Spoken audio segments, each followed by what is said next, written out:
Oh, I'm not in the right layout. There we are. Hello, everybody. Tonight, we're here to answer an age-old question. Do libertarians secretly hate poor people, or do they hate rich people? Are they just a bunch of right-wing bigot extremists, or are they a bunch of libertine, progressive, just, ultra woke types? Or is it something in the middle? All that's going to be what we discuss tonight in this sort of debate that we're having as an in-house LCI feature for you live here in the LCI Green Room.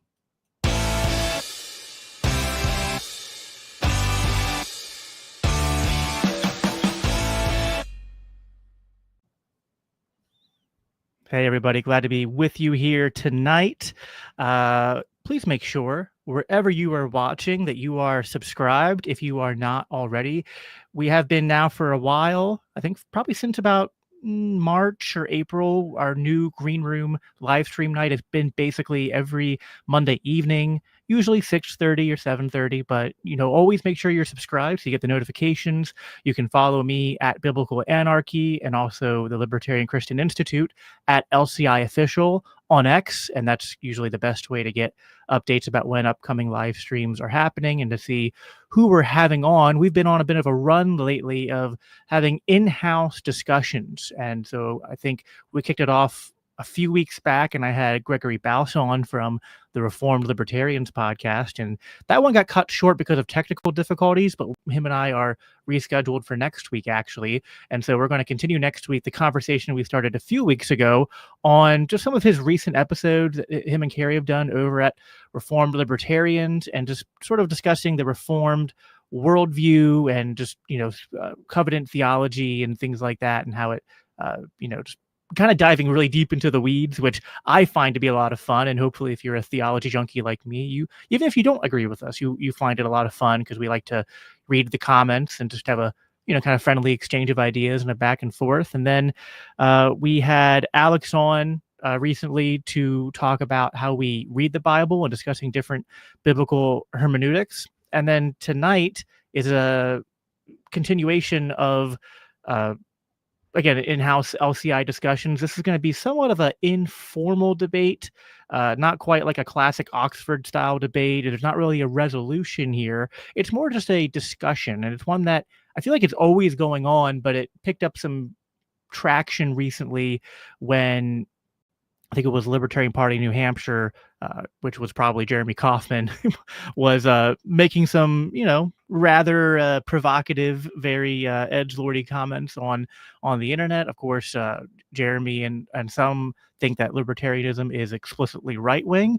And then, those who study the history of libertarianism and anarchism, like I've discussed on my show, Biblical Anarchy, you look at Proudhon and you look at oh gosh, I'm blanking on some of the the other left libertarians and anarchists of the yesteryear, but it had more of a left, more egalitarian root, and this sort of divide continues in the modern libertarian movement. So we're here tonight. I have two of my favorite people in the world from the Christians for Liberty Network here at the Libertarian Christian Institute to sort of have a friendly discussion and or debate, however you want to frame it, about if libertarianism is right-wing or left-wing. So I'm going to bring them up on the stage now, and that is my first, my scrappy do, the punching pacifist himself, the Cody Cook, author of the Anarchist Anabaptist and co-host over at the Libertarian Christian Podcast. And then, of course, everyone's favorite Wesleyan, the crucifier of Catholics because of the name of his podcast, the Protestant Libertarian Podcast. I know, I gotta hype it up. Okay, we gotta do very, very high over the top production value for especially with the thumbnails that I've been doing lately. We are, by the way, for anyone who watched the last episode with Alex, yes, we are that buff in real life. And yes, we're not going to show it off right now. We don't want to embarrass any of you, although I think Cody might be secretly hiding, more guns underneath that shirt than even we are. Yeah, also, Scrappy Doo, by the way. I mean, you might as well call me Cousin Oliver from the Brady Bunch. Just what is that? That was your self-described did I call myself Scrappy Doo? You called yourself Scrappy Doo. I was being self-effacing. I don't think you could do that. I think only I can do that about myself. All right, go ahead.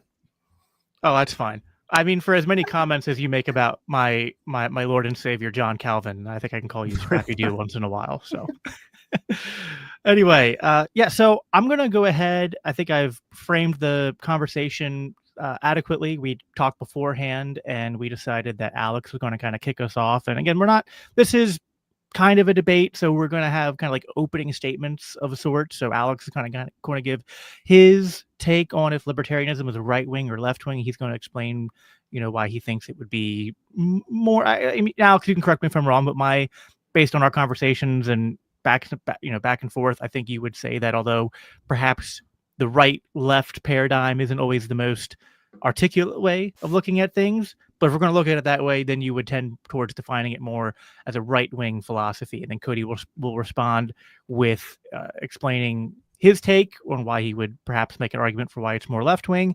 And then I'll chime in and start asking questions, and the conversation will commence from there.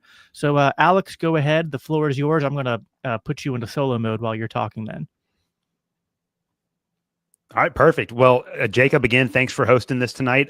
Cody is a very good friend of mine, and I love him dearly. So this is not going to be, I think, a contentious debate, but it will be a lot of fun to express the differences between our understandings of libertarianism and what libertarianism is attempting to accomplish as a political philosophy. Now, as Jacob said at the outset, I don't really like the way in which the terms left-wing and right-wing have been used categorically in the contemporary world. I think that they've lost essentially all of their meaning, and they're used in very imprecise ways. And so while I want to reject that paradigm, we do have to address the problem that people that are considered to be a part of the left wing in the United States and people that are considered to be a part of the right wing in the United States do have very different cultural values. And I think that there is a historical reason for that. Now, if you look at an essay that was written by Murray Rothbard several years ago called Left and Right, The Prospects for Liberty, he traces the history of the concept of left and right back to the revolutionary period in the late 17th century, in particular the French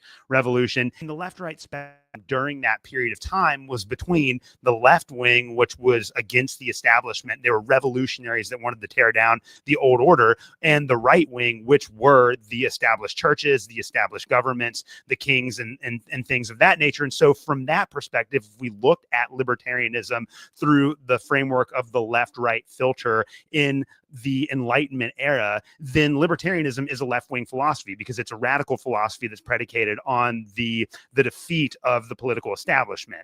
But all of those concepts have changed over time, and this really I think came to full force in the 19th century with the rise of socialism, which was always designed to give the state more power and control over society. And then you have this hitting the progressive era in the United States, culminating in the New Deal and the Great Society and the Civil Rights era. And so within all of those things, what once was kind of a radical anti-establishment left wing actually wound up resulting in giving more power and influence to the political class. And so from that sense, it stopped being revolutionary and started being kind of inherently conservative, wanting to preserve the institutions and preserve the power base of the ruling class. And so this is why from the 1970s on, the old kind of way of looking at left and right as radical versus establishment doesn't really work anymore, because both the conservative right and the progressive left are in favor of the political establishment. And as all good libertarians know, I think Cody would agree with me 100% on this point. From a libertarian perspective,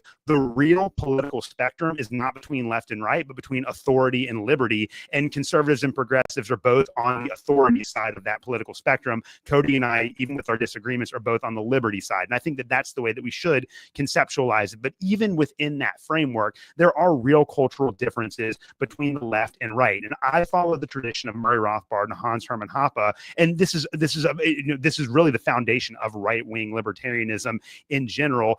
The real divide between kind of the right-wing mentality and the left-wing mentality, as it's been understood since the 1970s, has to do with egalitarianism.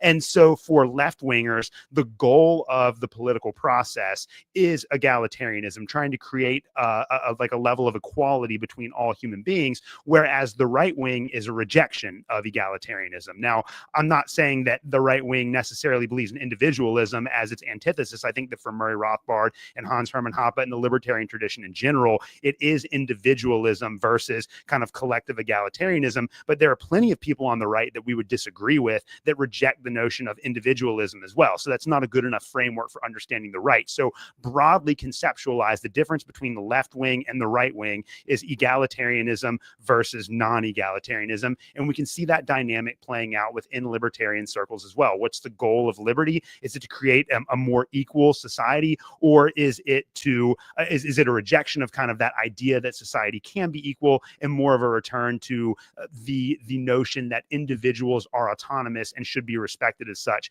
within society? And so from my perspective within this, I think that what defines the left wing, particularly in a libertarian concept, particularly in a libertarian context, and what defines the concept of equality and egalitarianism is that all people are more or less basically the same. It's kind of the old Rousseauian idea that we're born blank slates and that we can become whoever we want to as time goes on. So human beings are more or less equal. And that we have to take that as a starting point. And then I know that this isn't true for Cody because Cody's a Christian, but a lot of people, especially that are in the secular realm and on the progressive left, and this is true for a lot of libertine, kind of left-leaning libertarians that believe in the egalitarian state, they believe that all cultures and behaviors are basically morally neutral. So it doesn't matter if you go to church on Sunday, or it doesn't matter if you spend your Sunday morning shooting up drugs or doing whatever it is. Those decisions are morally equal and should all be equally respected in society. And libertarians shouldn't really have a place to tell somebody that one of those is wrong and the other one is correct. That's kind of a fundamental presupposition of the egalitarian mind. And then, of course, on the progressive left, and this is also true in libertarian circles as well, there's kind of this, and this is something that was really brought about by, I think, the revolution that critical theory brought in its new interpretation of both Marxism and postmodernism, the idea that all society can be divided up into oppressor and oppressed classes. And so the goal of giving the establishment, the politicians, the government more and more power is to undo the power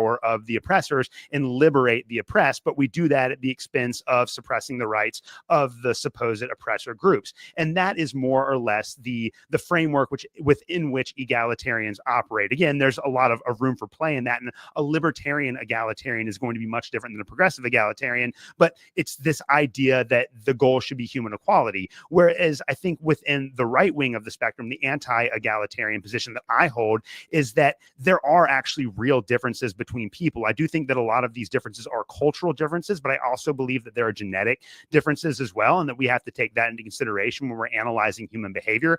Right-wing, non-egalitarian libertarians don't believe that all behavior is morally neutral. There are rights and wrongs. Morality is extremely important. There should be mechanisms in society to police and regulate morality, not that necessarily come from the state or from a position of authoritarian imposition, but we should have the right to be able to say we don't agree with this and we don't want to associate it with that and have those conversations. And then also the belief that not all cultures are morally or intellectually equal, that there are cultures that do produce better material and personal outcomes for individuals than others, and that we have to take that into consideration as well. And I think that that's really the divide between left and right. It's the egalitarian, non-egalitarian split. Are people fundamentally equal, or are there these fundamental differences that we have to account for? And even within a framework of following the non-aggression principle, that's going to lead you to very different conclusions and obviously very different strategies about how to reach the preferred societal conclusions that you want. And I really do think that that's the fundamental separation between the left-right egalitarian, non-egalitarian split. Now, we are a part of the Libertarian Christian Institute, and so for Christians, we have to have a better understanding of these concepts, because our faith does actually direct the way that we treat other people. And so I think from the Christian perspective, we have to differentiate between qualitative and quantitative equality. Now, qualitative equality is something that all human beings have. We all have an equality of quality. And that goes back to Genesis 1:26 and 27. God says that all human beings are created in his image and likeness, and we're all equally given the task of ruling over his creation. And we cannot compromise that as Christians, no matter how anti-egalitarian a Christian is. And this is where I think a lot of members of the Christian right get this wrong. No matter how anti-egalitarian we are, in the eyes of God, we all have the exact same value, and we can't negate that. We can't run away from that. There's just a fundamental biblical truth that we have to accept. But the Bible does teach a quantitative difference between people. Going back to the creation account in Genesis, there is a difference between men and women. They are quantitatively quantitatively, mathematically different from each other,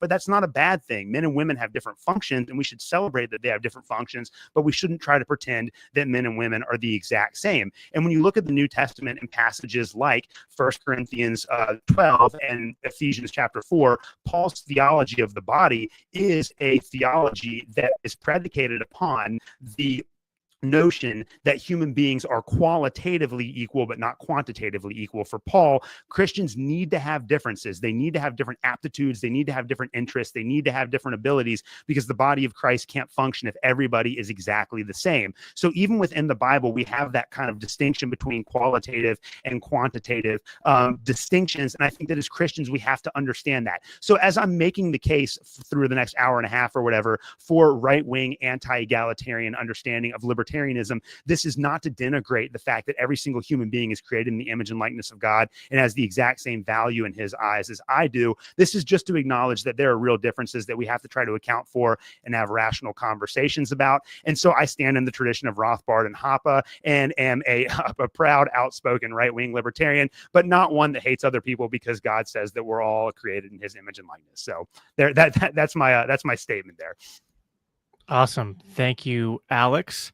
So Cody, go ahead and give your sort of opening statement for why you would offer a counter sort of position on why libertarianism is perhaps more left-wing than right-wing. And of course, I see some people already making some comments and questions, and go ahead and, ask your questions throughout the stream. And then after we get through the opening statements and I ask, take kind of like moderator's prerogative to ask some questions, then I'll be scanning the questions that are in sort of the queue, so to speak, and bringing those up as we go along. But if you want to post those now, then we'll be trying to get to them in the order that they come in. Cody, go ahead, and the floor is yours. Great. So this conversation is about whether libertarianism should be thought of as a left-wing or a right-wing movement. But before I make my case, I want to make clear what I'm not saying.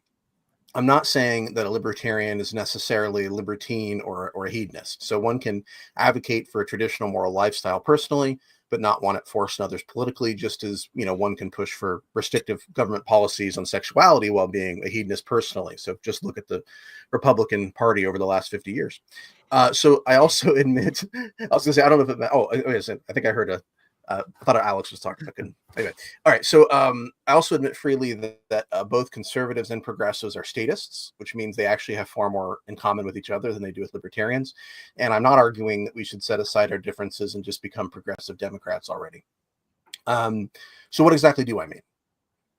So to answer that question, I think we're first going to have to define our terms.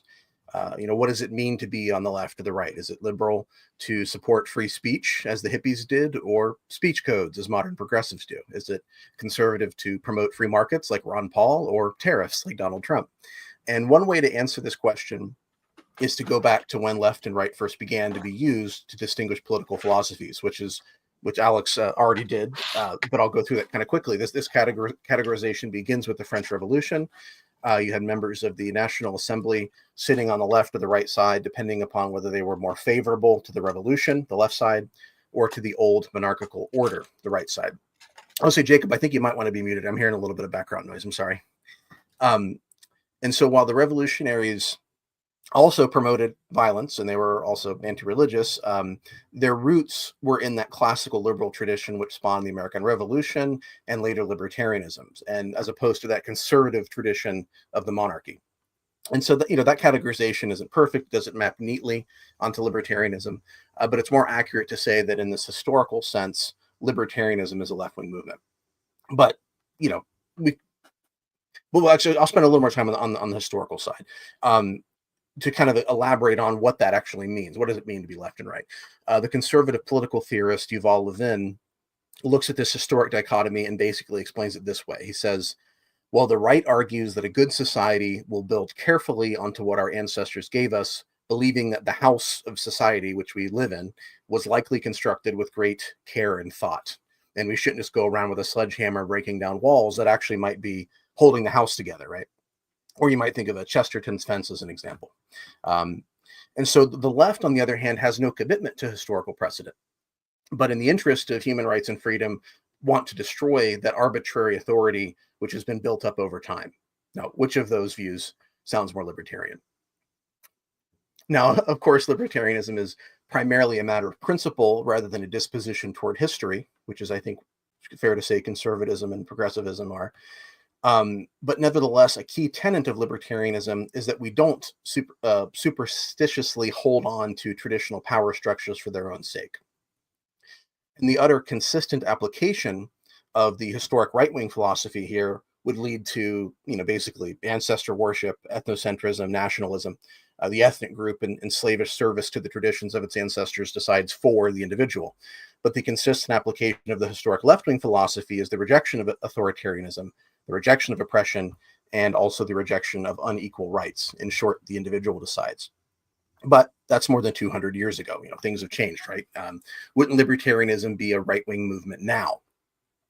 And I'd say, well, that depends. So if we define left and right by political parties, those conglomerations of random coalitions that are hastily pasted together for the sake of convenience, well, we could look at the Republican and Democratic parties at any given time and count the areas of overlap that they have with libertarianism, right?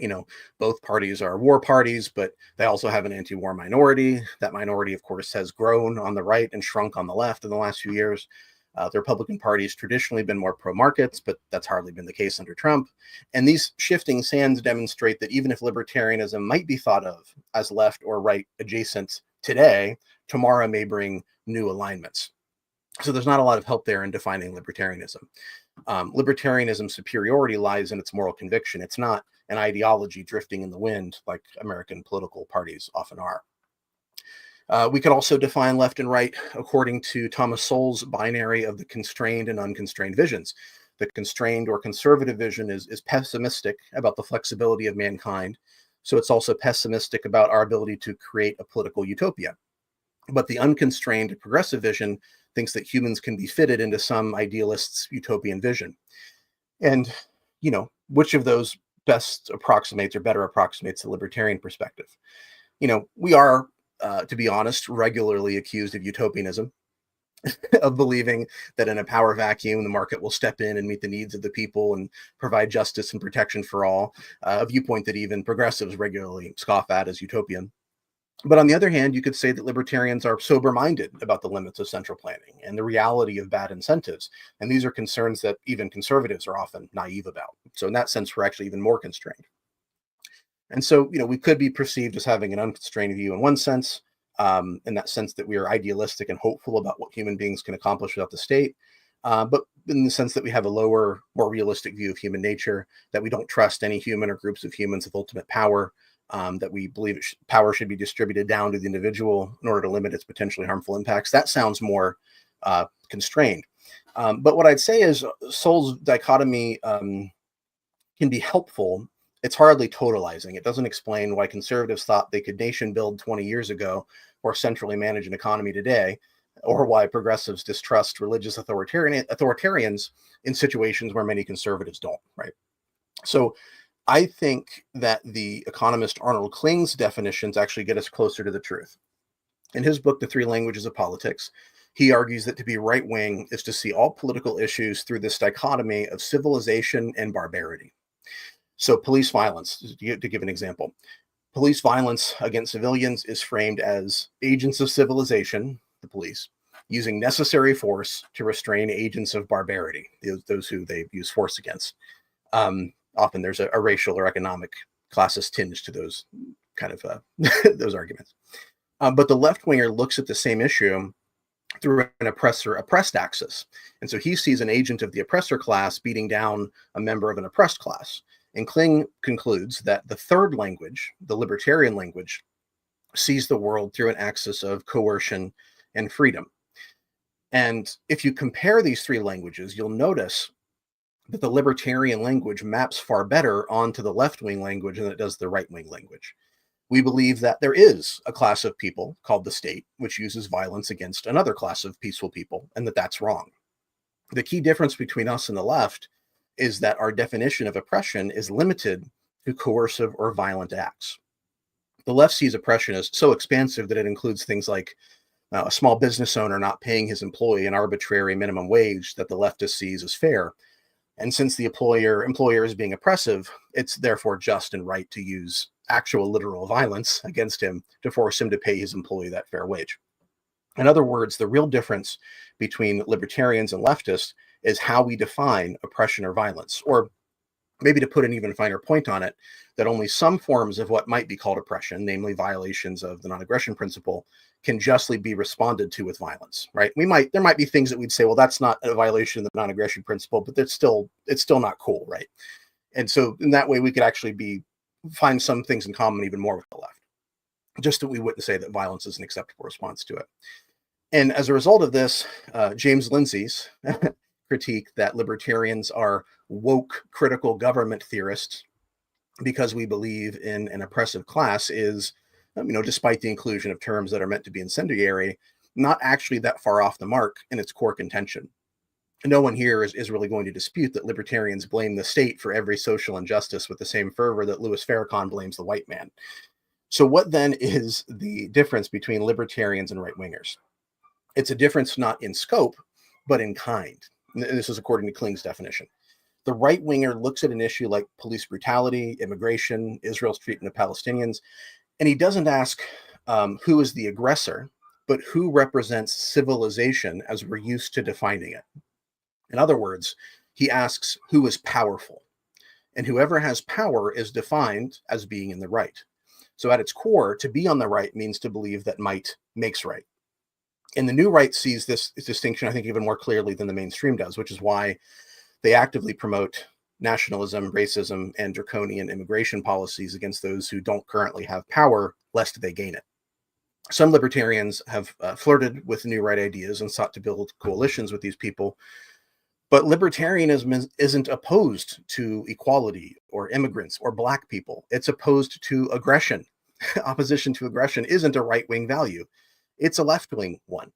It's just that the left doesn't understand what aggression is. Left-wingers, including libertarians, want to know who an oppressed underclass is so they can advocate for them. But right-wingers want to know who an oppressed underclass is so they can keep oppressing them.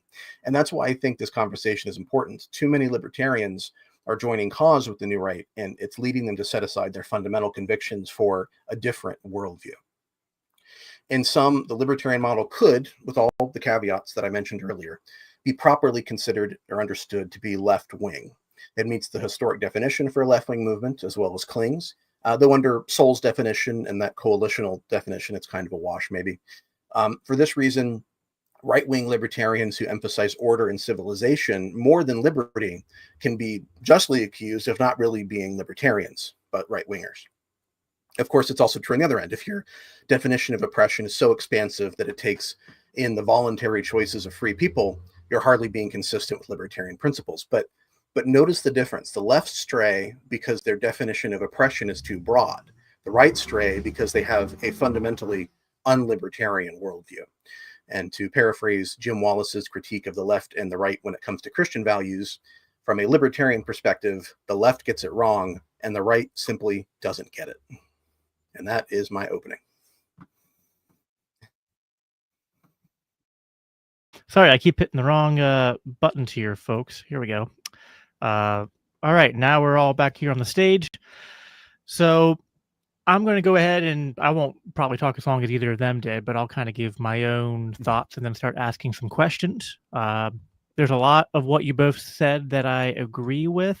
I think ultimately for me, this whole right-left distinction is somewhat arbitrary, somewhat depends on how you define what left and what right is. And I don't know that any, two people, let alone two libertarians, agree on, a single definition of left and right. But I think it is generally left is seen as more egalitarian leaning, and right is more leaning towards kind of like embracing hierarchies and differences. Although even that seems to me to be kind of simplistic, right? Because I consider myself more self-identified as a right-wing conservative Christian libertarian, but I acknowledge the differences between different people groups, but I also, think that there is, because I'm a Christian, everyone's made in the image of God, and everyone has an inherent moral worth, and I think everyone has the same individual God-given rights, and so that doesn't often neatly map onto perhaps what people would think of as like egalitarian versus hierarchy, if that's the way that you're going to do it. I got accused of being a leftist the other day, I think like a week ago. Actually, I think, Cody, you remember this because it was the same day you got called like a right-wing extremist. I got called like a left-wing commie, which is, usually the other way around. But because I gave a long answer to the question about, are some groups better than others? And I was like, well, they are, but like, what does that mean? Like, and better at what things, right? Because like, I don't think anyone, regardless of how good they are at playing basketball or how smart they are or how long they live or any number of things we can measure at, but like, they're all still functionally human, and no one is like better at being like, we're all inherently made in the image of God. Now I'm a Calvinist. I think we're all equally totally depraved and in need of of God's grace and the act of regeneration. But so yeah, I think it kind of just depends on where you draw some of these lines and how much nuance that you're allowed to have within those certain things. But I do think one of the things that I find to be especially interesting here is this idea of like the oppressed versus the oppressor, right? And this is kind of the James Lindsay, he's almost like anytime a libertarian is complaining about what's going on in Israel and how they're treating the Palestinians. And then when you look deeper into this, he's kind of had this problem with the anti-interventionist strand of libertarianism for the longest time. He said bad things about Ron Paul and Murray Rothbard and all that, basically calls them woke libertarians, is because we view the government as like a oppressor, right? And the state as an oppressor.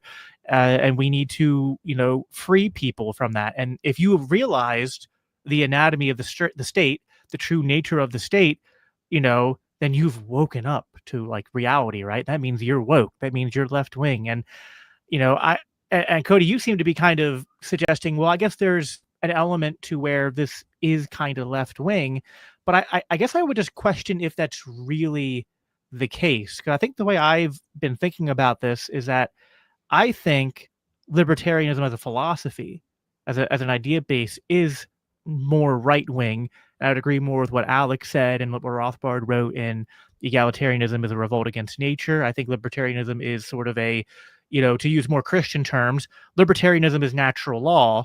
And I think just appealing to natural law is appealing to the way God has ordered things, right? So it's based on order. It's based on the division of the way God has ordered society, and that is very hierarchical, both in creation itself and within humankind, right? We are equal in that we're made in the eyes of God, but we're not all equal in terms of like what we're going to do and the outcomes we're going to have. And I think it's ultimately more oriented just in a vacuum, it's oriented towards order. Now, we live in a world that is just very functionally statist, right? And so the libertarian is I think philosophically right wing, but if you ask the question compared to what, right? Compared to what we are in, we appear to be functionally left wing because this idea of like oppressed versus oppressor is associated with the left wing, and it can seem to be appealing into, mixed into the arguments about like, order and the natural way of things. We're making arguments that appeal to emotion and things like that, and we're appealing to injustice and to people's humanity, and we're but I don't know that the oppressor oppressed thing is inherently left wing either. Otherwise you have to go back and start calling a lot of things left wing. Like the American Revolution, is that left wing? Was Moses left wing when he freed the Israelites from Egypt? I mean, you can just nod your head and say yes each time, but I don't know that holds. I think you'd have to establish why, because it seems to me that you need a basis to define what oppression is and isn't, which, as you said, the left has the wrong definition. But I think the only accurate definition for what justice is and what oppression is has to come from a right-wing conception of understanding property rights, of understanding natural law. And so, perhaps the real answer here is that it's neither, or it's both, or something like that. But I guess it depends on where you fall on the whole the the oppressed oppressor thing. I think the egalitarian thing definitely leans more left, and the hierarchy leans more right. But I'm not sure the whole oppressor oppressee thing. It, I mean, for sure, it's associated more with the left in our current context, and that's why when I kind of had my political awakening as a young person, I fell in with the left because they were functionally against the powers that I saw were unjust, but I did have a faulty basis for understanding the true nature of those things. And that's why when I eventually found libertarianism, it was like an upgrade to my way of viewing the world and made more sense of, kind of like why things were happening. So that's where I'm coming from. So I it kind of cuts a little bit both ways, I think. I want to ask you guys some questions now, and then we'll get into some audience questions. So I want to start with, I think, a question for Cody. So this idea of hierarchy versus egalitarianism, insofar as that's an accurate thing, how much does that map onto when we're looking at the history of libertarianism and anarchism? Because part of your argument was also appealing to the history of things, and I think it's kind of complicated. I would certainly not go as far as to like label Proudhon or Konkin or Goldman as being right wingers, but it's not like they're, at least my reading of them is that they're not all explicitly against all hierarchy. They seem to, in their own different ways, I'm kind of using my own words here, they seem to make distinctions between legitimate, like natural hierarchies and that what they see as like what they're critiquing being unjust hierarchies. So what are your thoughts on that? Yeah, I mean, I think my critique of left anarchists would probably be the opposite, that they see, like, for example, the idea of capital, of a business owner managing resources as necessarily ill-gotten gain, whereas we as, kind of free market libertarian anarchists would say, well, no, that's not the kind of hierarchy that we're concerned about. We're concerned about hierarchy when there's actually violence and oppression, not just, somebody has more money than you do, and so he's a son of a bitch. Pardon my French. Well, right. No, I agree. They get like the calculus wrong, but like they're under. They're not necessarily against all, like they're not, at least, I mean, some of them are, and it gets complicated. I think you get into more like Stirner and sort of like the second, third wave left anarchists. They tend to get more, I think, a little, very, I don't know, very edgy, very, like they start to move not just against hierarchy, but they're almost like, they're just revolutionaries at that point. But at least at its core, from my readings of it, it didn't seem that they were against, like they recognized at least there was some element of society that was hierarchical and that would result in like, people with different competences, taking certain positions, but they just, they saw the state as a problem, and yet they did sometimes wrongly conflate capitalism and things like rent and whatnot with that too. But the underlying thing there, I don't know if it's necessarily 100% anti-hierarchy. Yeah. Well, and to be clear, I'm not stating that either. I mean, I think what I would argue actually is that the use of the word like egalitarian here is ill-advised, and I think in some cases I think it's a bit edgelordy, in that I think it's because it can be understood in different ways. It's used as as a way to sort of kind of flirt with racism or to get under the skin of left wingers or something. Because I mean, no one here is disputing that humans are equal. We're disputing whether they're all exactly the same, right? So from an intrinsic point of view, of course, we're all equal in value because we're made in the image of God, just like the persons of the Trinity perform different functions, just like men and women perform different functions, but that doesn't make them unequal in nature.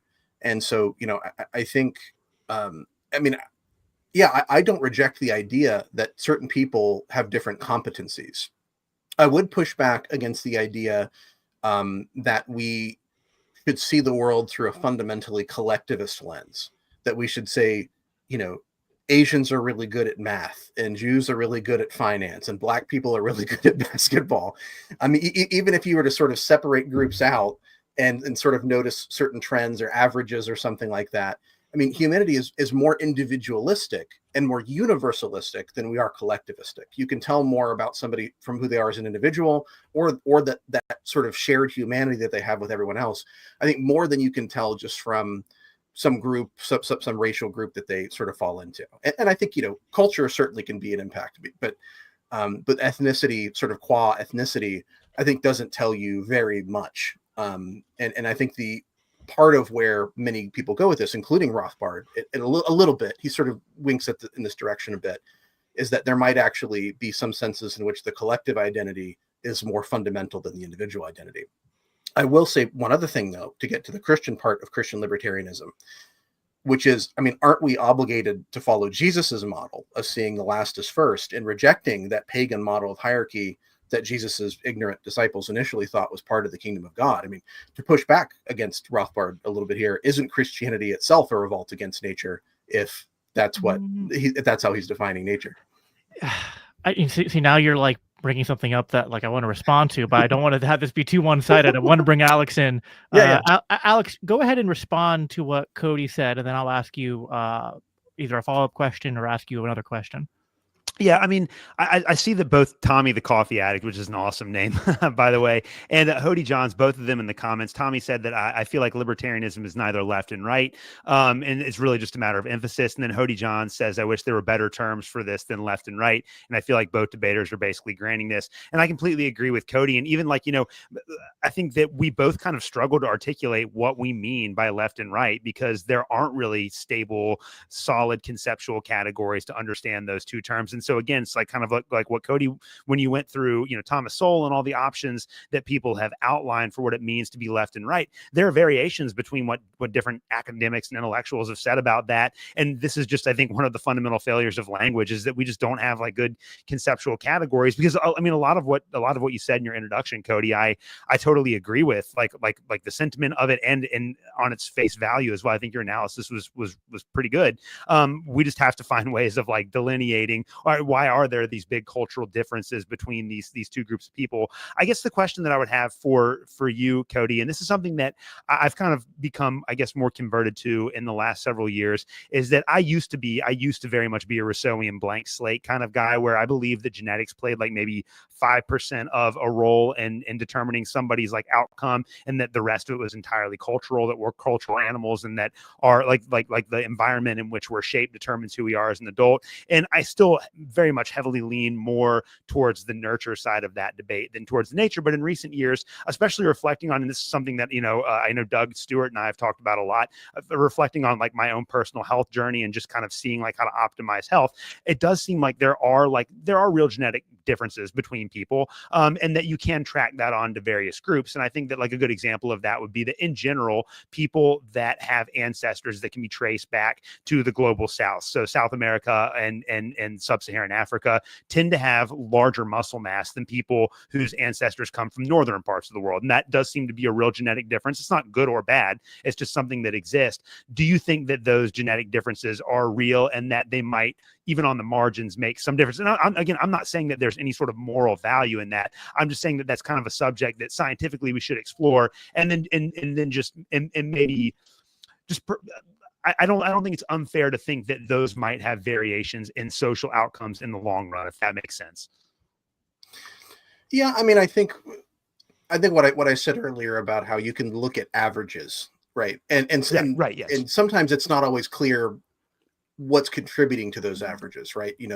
If Asians are better at math, is it because they're part of a culture that values school? Yeah, for sure. You know what I mean? Or and so, so assuming that is actually something you could chart, I don't know if there's actually any kind of data on whether or not Asians are better at math. Right. But and actually, in point of fact, I am aware of some data on this that as far as Asian immigrants, where they're from, whether they were lower, middle, upper class, so these sort of selection bias in immigration that we tend to get sort of the cream of the crop. There's different things like that all affect those things.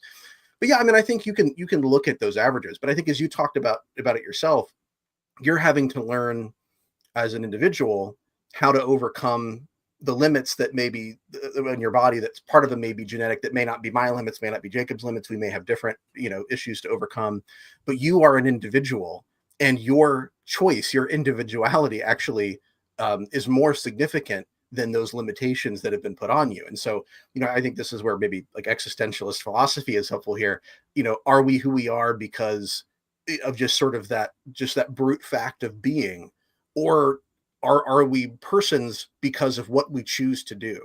And I think that, maybe also speaking as a libertarian, I mean, I think that's one thing I think that gets missed sometimes in these conversations, is that it is who we are as individuals that actually matters.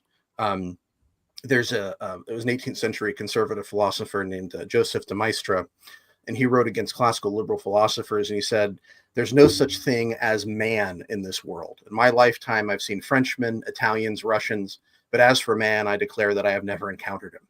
And his argument was that humanity is not universal, much less individualistic. It's collectivized into national identities. And he was opposed to the classical liberal left-wing thought at the time that brought us to libertarianism. I see it, but unfortunately, I do see it being increasingly embraced by right libertarians. And so I think that's what I would say. Yeah, there are limits that I have genetically, not even necessarily, obviously, like I don't have wings, I can't fly, right? So I have limits as a human as well that other species don't have. And so I don't think it's necessarily a problem to notice traits. I think the more important question is, do we as individuals have choices to make that can impact where our life goes? And if we don't, if nature determines those things, then there's no longer accountability, there's no longer responsibility, and goodbye to libertarianism. But is Alex saying that? I don't think what Alex is saying is that those things take away the choice, but they certainly they impact the set of choices that you have and how far you will go making those certain choices. Like, no matter what choices I made from the time I was a kid to now, I was never going to be, a pro NBA player. Like, I did not have the physical, makeup to ever compete at that level, is the common example. Now, I want to ask a quick question to you, Cody, and then flip it back to Alex to talk more on this. You brought up the, Christianity is sort of almost, a revolt against nature. Certainly you would agree. I think you would agree that, like, it's not a complete revolt against, all nature and all distinctions. Like, for as much as like a more theologically liberal reading for, say, like Galatians 3 would say that when Paul says there is no Jew, no Greek, no male, no female, that means there literally is no male, no Critical female. theory. Like, these are just right. So this can kind of almost, wander off into, sort of a critical theory reading of the Bible. And so I don't want to put words in your mouth to be, I don't think that what you meant to say is that all these physical distinctions, all these natural distinctions are gone. But if they're not all gone, then, like, where do you draw the line in terms of, like, which ones matter and how do they impact us? Well, I mean, I think a critical theory reading would actually reject the idea. I mean, a critical theory there's that kind of horseshoe effect, right? Where the far left and the far right both think that race and collective identity are really important. And I'm not on the end of the horseshoe. I'm a classical liberal. I think that individualism and universal humanity are what matter. And those other categories, I mean, they're fine if it's important to you. But from a Christian perspective, and I think just from a rational perspective, your Italian ancestry is not the most kind of fundamental thing about you, and it doesn't put you in a completely different category from somebody from Spain. What about my Jewish ancestry? Sorry, I had to. Yeah. Well, yeah, I guess does that give me the right to drop bombs in certain parts of the world? You were special, Jacob. You're special. Yeah. Well, but so I mean, I don't think that Paul is a classical liberal necessarily, because it's, there's a time situation there. Yeah. But I think he's making an argument that's far more consistent with classical liberalism. And as I read scripture, I find primarily kind of two perspectives. One is that these categories don't really matter, or the other one is that maybe God actually favors the weak, favors the poor, favors the oppressed. I don't see God favors the powerful. I never see that in scripture. So if you're telling me that the libertarian Christian perspective is God favors the powerful, I'd like to see that, because I just don't see it in scripture. All right. Alex, I want you to kind of respond to, like, we can keep the conversation going, but I also wanted to kind of press you on what I was actually my first question for you was going to be on this whole, like, how much does genetics play a role into what we're looking at? And it's something I've looked into. I know, like, the person who I name dropped at the beginning, Jeremy Kaufman, has a very provocative view on this. He kind of thinks that it plays like a large role, and that we almost as libertarians have to be, adopting this more like demographics is destiny kind of idea for like, if we're going to have a libertarian homeland, then it's not going to include all people groups, and that goes across not just things like race. He would be, heavy talk about race, but even just like that there's just people who, regardless of race, are just born with like a certain, combination of physical and like mental traits in terms of like their psychological makeup that determine like if they'll ever even accept libertarianism. So where are you, on the scale of he's in the comments, on the scale of Hody Johns to Jeremy Kauffman, where do you fall in terms of the extent to which humans are malleable and able to compensate for their genetics? I want to, before I fully answer that question, I do want to add two caveats. Number one, I am generally in favor of many of the questions that Jeremy Kauffman asks, even though I would come to slightly different answers. I'm glad that there's someone out there that's asking that question. And then number two, I'm not like a genetic scientist. This is an issue that is fascinating to me from the outside, but I've done very little research on that. So I honestly don't know from a scientific standpoint. And I honestly don't think that there's a consensus in the scientific community about how much your genetics play into your psychological state as an adult. Now, I do know from like my reading of postmodernist philosophy, and I think this is also true in like the kind of the Austrian tradition of economics with the subjective theory of value, I do think that our preferences are more determined by our cultural context than they are by our genetic makeup. And I'm not denying that there's not a genetic component to that. Obviously, someone who's born with Down syndrome has they have a different state of mind than someone who's not. And again, it's not to say that one's better than the other. We just have to understand that that's different. And I don't see why, again, there is a genetic difference between someone with Down syndrome and somebody with not. So I don't think that it's outside of the realm of possibility that could be mapped on to, kind of like, I guess racial divisions or whatever. But I don't see that playing as much of a role as culture does. I think that is more important than anything else. The family that you're born into, the environment that you're born into, what you assume as being true and false, good and bad, worth pursuing, not worth pursuing. I think those things are determined in large part by the environment in which you're raised, and that plays a much larger role. I do think that one of the differences, and this is kind of something I wanted to ask Cody about too a minute ago, I guess by way of coming back to this point, is that like for me, I've always been very concerned about the plight of people in poverty. That's something that I care about deeply. And I am a public school teacher, and I teach at a school where 50% of our students qualify for free and reduced lunch. So like I live with the reality of poverty every single day. I see what that's like. And I do believe, and this is something that I know that a lot of progressive people on the left have rejected this notion, but poverty is a culture. Like when I started my career in education, I worked at a school that was completely mixed. Like it was a combination of Black, white, Hispanic students in roughly equal proportion. All of them came from an impoverished environment, and all of them had basically the same culture. Now, there were some differences, but like their values were more or less the same. And that instructed me that, okay, so there's something about the character of poverty that has shaped the culture of this community in very negative ways. Now, I think that from like the egalitarian standpoint, and where like maybe like the left libertarian or the progressive will come at this, is that they would only ever look at the external factors. Okay, so you have like, these impressive, for like a progressive, like you have these very oppressive economic systems. Capitalism is what's holding these people down, and that's the reason why they act this way. And from like a left libertarian perspective, they might say it's a state. And I would disagree with the progressive analysis. I think there maybe is a little bit of that in the left libertarian analysis that's correct. But ultimately there are external factors that keep people in poverty, but then there are also a lot of internal factors too. Like people cultivate certain habits, and from the progressive or left libertarian standpoint, sometimes those habits are celebrated. Like they sometimes celebrate the degeneracy that keeps people that are in poverty.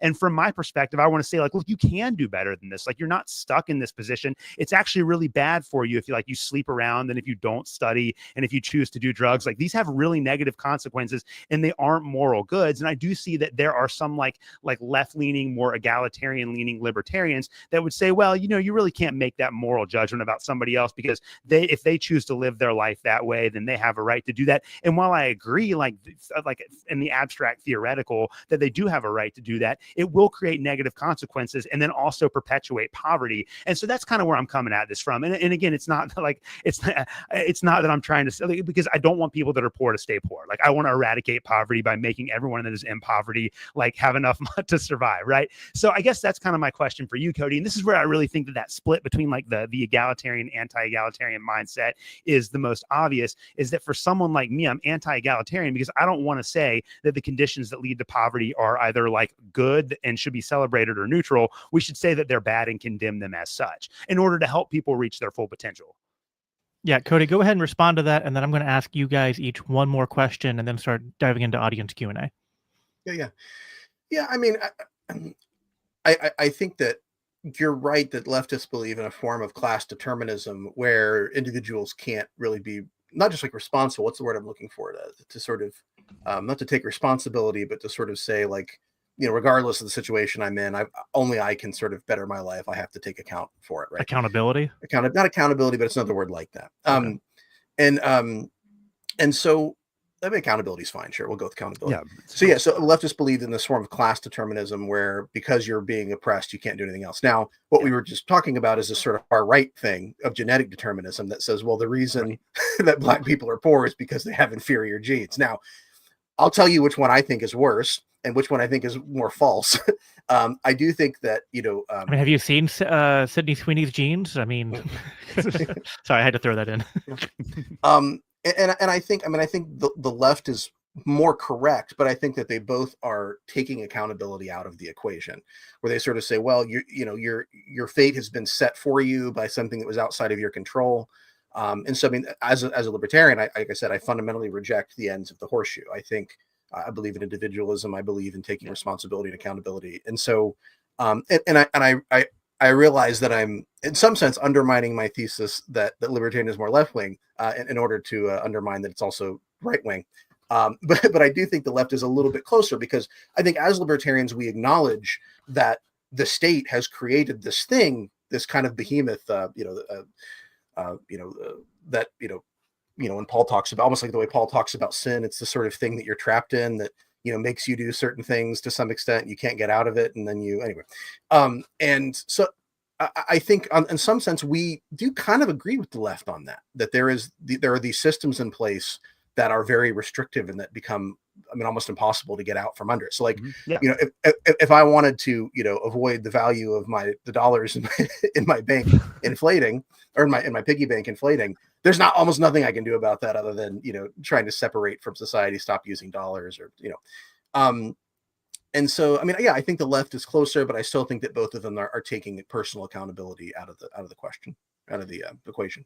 Yeah, I agree. And I just want to respond to that real quick before you jump in, Jacob. And I think this is again where I think that both kind of like the left and the right get this wrong, like the egalitarian and the non-egalitarian perspective on this. From a non-Christian standpoint, they're both wrong in the sense that like I don't think it's deterministic. It's exactly what you were saying, Cody. It's kind of hard to it doesn't have to be this way for the people that are in poverty, but we should also be able to admit that there are external pressures that like keep people down. And again, I see someone again, Gunpowder and Vanilla in the comments saying that poor choices can make one poor, but authoritarian governance makes obtaining wealth more difficult. And that's true, right?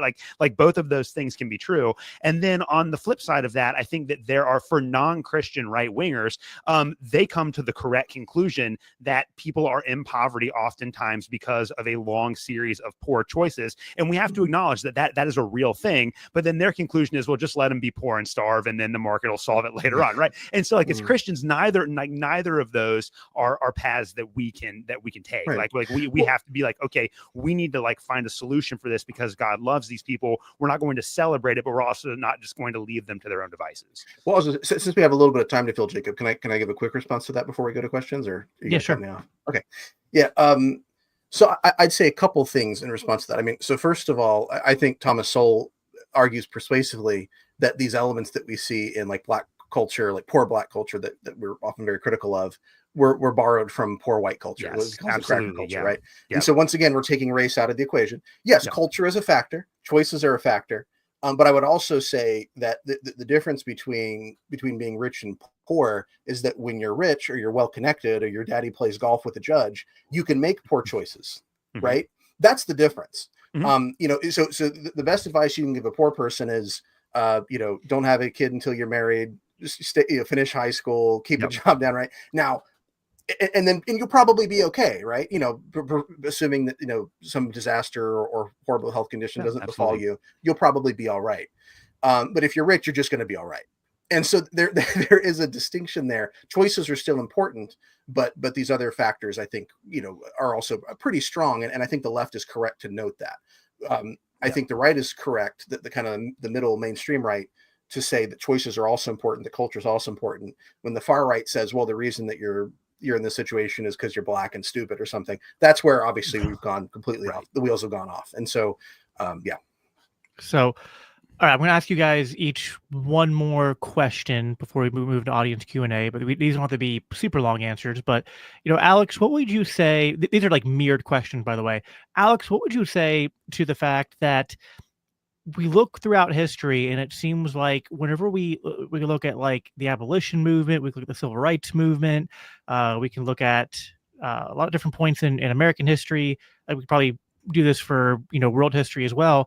And it does seem like that, like a lot of positive progress when it comes to like certain injustices being tackled with. We don't, as a rule of thumb, the generalization, or maybe you could debate this, maybe it's more 50-50, but my reading of history is that it seems to be that the left wingers are usually the ones who are tuning in to injustice and pushing for, sort of like social change and political change that's necessary to resolve those injustices. I can't think of many, like you might be able to argue that the American Revolution kind of had like, they were, but even then, like for their time, they were probably, classical liberalism was seen as more like, left wing than compared to like the traditional, monarchism that, dominated, Europe. So what would you say to that? That like, is that a bug? Is that like a necessary feature of the right, or is that just like a happenstance of history? How would you answer that sort of like observation and dilemma that might seem to be a critique for libertarianism and even for Christians, to even want to identify as right wing, even if we were going to, say it is? Right. Well, I would say to that I would not want to push the left-right divide back any further in history than the Enlightenment, because I think it was created in that very particular cultural and historical context, and trying to map that onto anything in the medieval or ancient world is automatically going to be anachronistic from the start and lead to a lot of category confusions. And this is the reason why, like, anyone that says that Jesus was a socialist or a conservative or a libertarian, like, they're wrong from the start, because all of these categories are designed to answer questions and solve problems that weren't being posed in antiquity. Now, when we're looking at like these movements throughout history, we can kind of say, well, here's what they were doing, and how does this, like, in a very broad way, map on to like these modern categories that we have, which is why I think that, like, if you're a Christian and you take the teachings of Jesus about nonviolence and about the kingdom of God seriously, then the closest modern analogy to that is libertarianism, but there's not a direct parallel between those two. And so that's why, like, I don't think it's very helpful to look at any of these events throughout history in terms of like this left-right framework, because they were just not, they didn't think about it in those categories. They have very different ways of like conceptualizing these issues. Now, I do think to a certain extent, and this is something that the Austrian school and to a certain degree the Marxists have gotten correct as well. And this is where, like, Hans Hermann Hoppe's article, Marxist and Austrian Class Analysis, is really great, because what he gives the Marxist credit for acknowledging the fact that in society there are people that have arbitrary power and wield it against other people, and that's just kind of a condition of the human species. It's always been that way, and they're right to at least understand that there is a problem there to be analyzed. Now, that's manifested itself differently at different periods of time. So there is that historical dynamic that we have to always keep in mind as we're looking at these things throughout history. But I do think it's fair to say that there are always people that have had arbitrary power and that have used that power to their advantage, and that it's right to kind of go back and look at the way that people in the past have tried to deal with that and change those systems. But we can't say that the people that tried to change them mapped onto any of these like modern left-right political categories that we have today, because they would have just conceptualized it differently than we did. Even if it might naturally lead to where we are today, it is fundamentally different in terms of the way that they thought about what they were doing. Well, what about post-Enlightenment? Like, would you say that, is there something to the fact that post-Enlightenment, if we accept that it's too anachronistic to go back further than that, it does seem to me that more often than not, the progress that's being made in society and politics is being pushed by those who seem to have more in common with a left-wing orientation than a right-wing. Well, I mean, I think this is again a part of the problem. This is why, you know, and I know Cody's not the biggest fan of Murray Rothbard. You know, I don't see him as being as racialist as that. I do think there is maybe a little bit of an element of that in Hoppe, but maybe not as pronounced, I think, as Cody might identify. But like Murray Rothbard's article on Left and Right, the prospects for liberty, is really helpful here because he talks about how really all of those categories have just become completely convoluted since the rise of the progressive era, basically. Because again, like the left wing in the 18th century was against institutional power, but the moment that you had people that were supposedly left-wingers coming up with these socialist ideas in the early 19th century and then advocating for governments that implemented them, then they wound up abandoning the revolution and giving more power over to the state. And so there is kind of like an inherent conservatism in the sense that they're trying to conserve the ruling class by giving them more supposedly scientific power over the economy. So even then, like there's all of these like ideas that just have kind of gotten blended together and twisted. Sure. And then after the 1970s, it's been really, it's all, well, and even then, if you look back at the way that the left, well, like in 2008, Barack Obama ran on a traditional marriage platform. This wasn't 20 years ago where Barack Obama said that the Democratic frontrunner who became president said that marriage was between a man and a woman. You could have 2008 Obama run against 2012 Obama, and you would think it was Republican versus Democrat. Right. Yeah. So even in the last several years, like even in the last 2 decades, these concepts, these boundaries have changed quite dramatically. And I think that we're in the process of seeing them change again. And this is why I feel like, to a certain extent, like the commentators and both, like what we've been saying all along, maybe left and right maybe it's not even a useful heuristic to describe this anymore. Maybe it's lost all meaning. We should just abandon thinking about it, or abandon thinking about these categories in these ways. Spoken like a man who just lost the debate. Cody, I'm still against egalitarianism. I just all right, Cody. So kind of a similar question, but going in a different direction. So for me, like I told Alex, I kind of feel like to some extent, and I don't know how far back you can trace this back, his objections are worth noting, but it does seem to be that there's often been in history that the people who were on the right side of history, so to speak, were more on the left, right? But now we kind of seem to be in at least somewhat of a shift. Not that the right is by any means perfect or gets things right most of the time or correct. There's still a lot of issues on the political right, but it seems that the left has, you know, sort of started to like run out of social issues to sort of like, you know, be champions of, and that like this is somewhat, I think, because of the fact that egalitarianism is sort of a feature of being left wing, and that the problem is when that butts up against what I would identify as being like just the natural, like that there are differences between people, you know, between the sexes, between somewhat, you know, to a lesser extent, between ethnicities and things like that, that you then get to the point where, I mean, you have the modern left pushing, you know, for gender abolition, pushing for, you know, to the point where like they're willing to use state violence if it means flattening the hierarchies, right? So what would you say to that in terms of like, if, you know, it is, if we're going to associate left wing with this kind of like egalitarian, you know, spirit or bend, is that the way? Or because like, just to add one more, you know, to front load this a little bit more, I remember listening to like Jordan Peterson in his heyday, in his like debates with Sam Harris and others, and he would often say like, listen, we know where the right goes too far. When people on the right start talking about ethnic supremacism and things like that, like we take them, we put them in a box and say like, you know, you're off the you're not allowed to play anymore, right? But it seems like no one's able to do that with the left, where they say, hey, here's where the left goes too far, because the egalitarianism doesn't seem to have a inbuilt breaking mechanism, so to speak. So what are your thoughts on that in terms of that, if that kind of puts a you know, any kind of weakness towards your argument of if libertarianism, and as Christians, if we should be left wing? Yeah, I mean, I think it's kind of a feature and a bug in the kind of radical left wing perspective, the idea of the perpetual revolution, right? That there's always this sort of revolt against the past. You know, Lord Acton speaks of that. Rothbard quotes Acton on that point approvingly, and also mentions that it's a Marxist idea as well. And hopefully James Lindsay's not listening.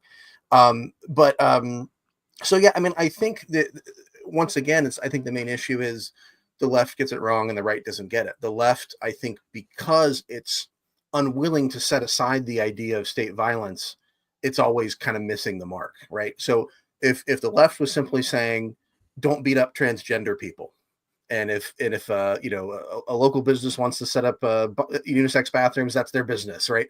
That would be perfectly legitimate, right? I think there's always maybe some issue to think about where liberty hasn't touched on where it needs to, right?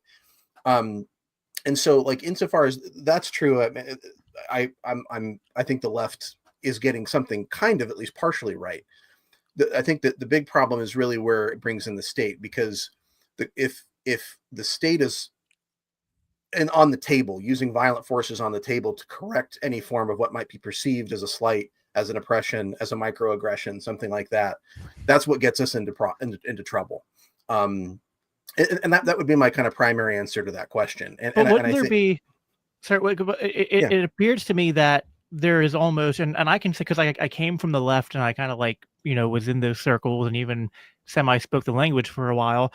The argument would be, like, if I was, adopting the left-wing worldview, that, like, well, if egalitarianism is true, then when we see these unegalitarian outcomes, there has to be some kind of coercion or injustice that is causing them. And so if you're going to have something akin to the legitimate use of force, it should be to correct whatever injustice is causing that unequal outcome.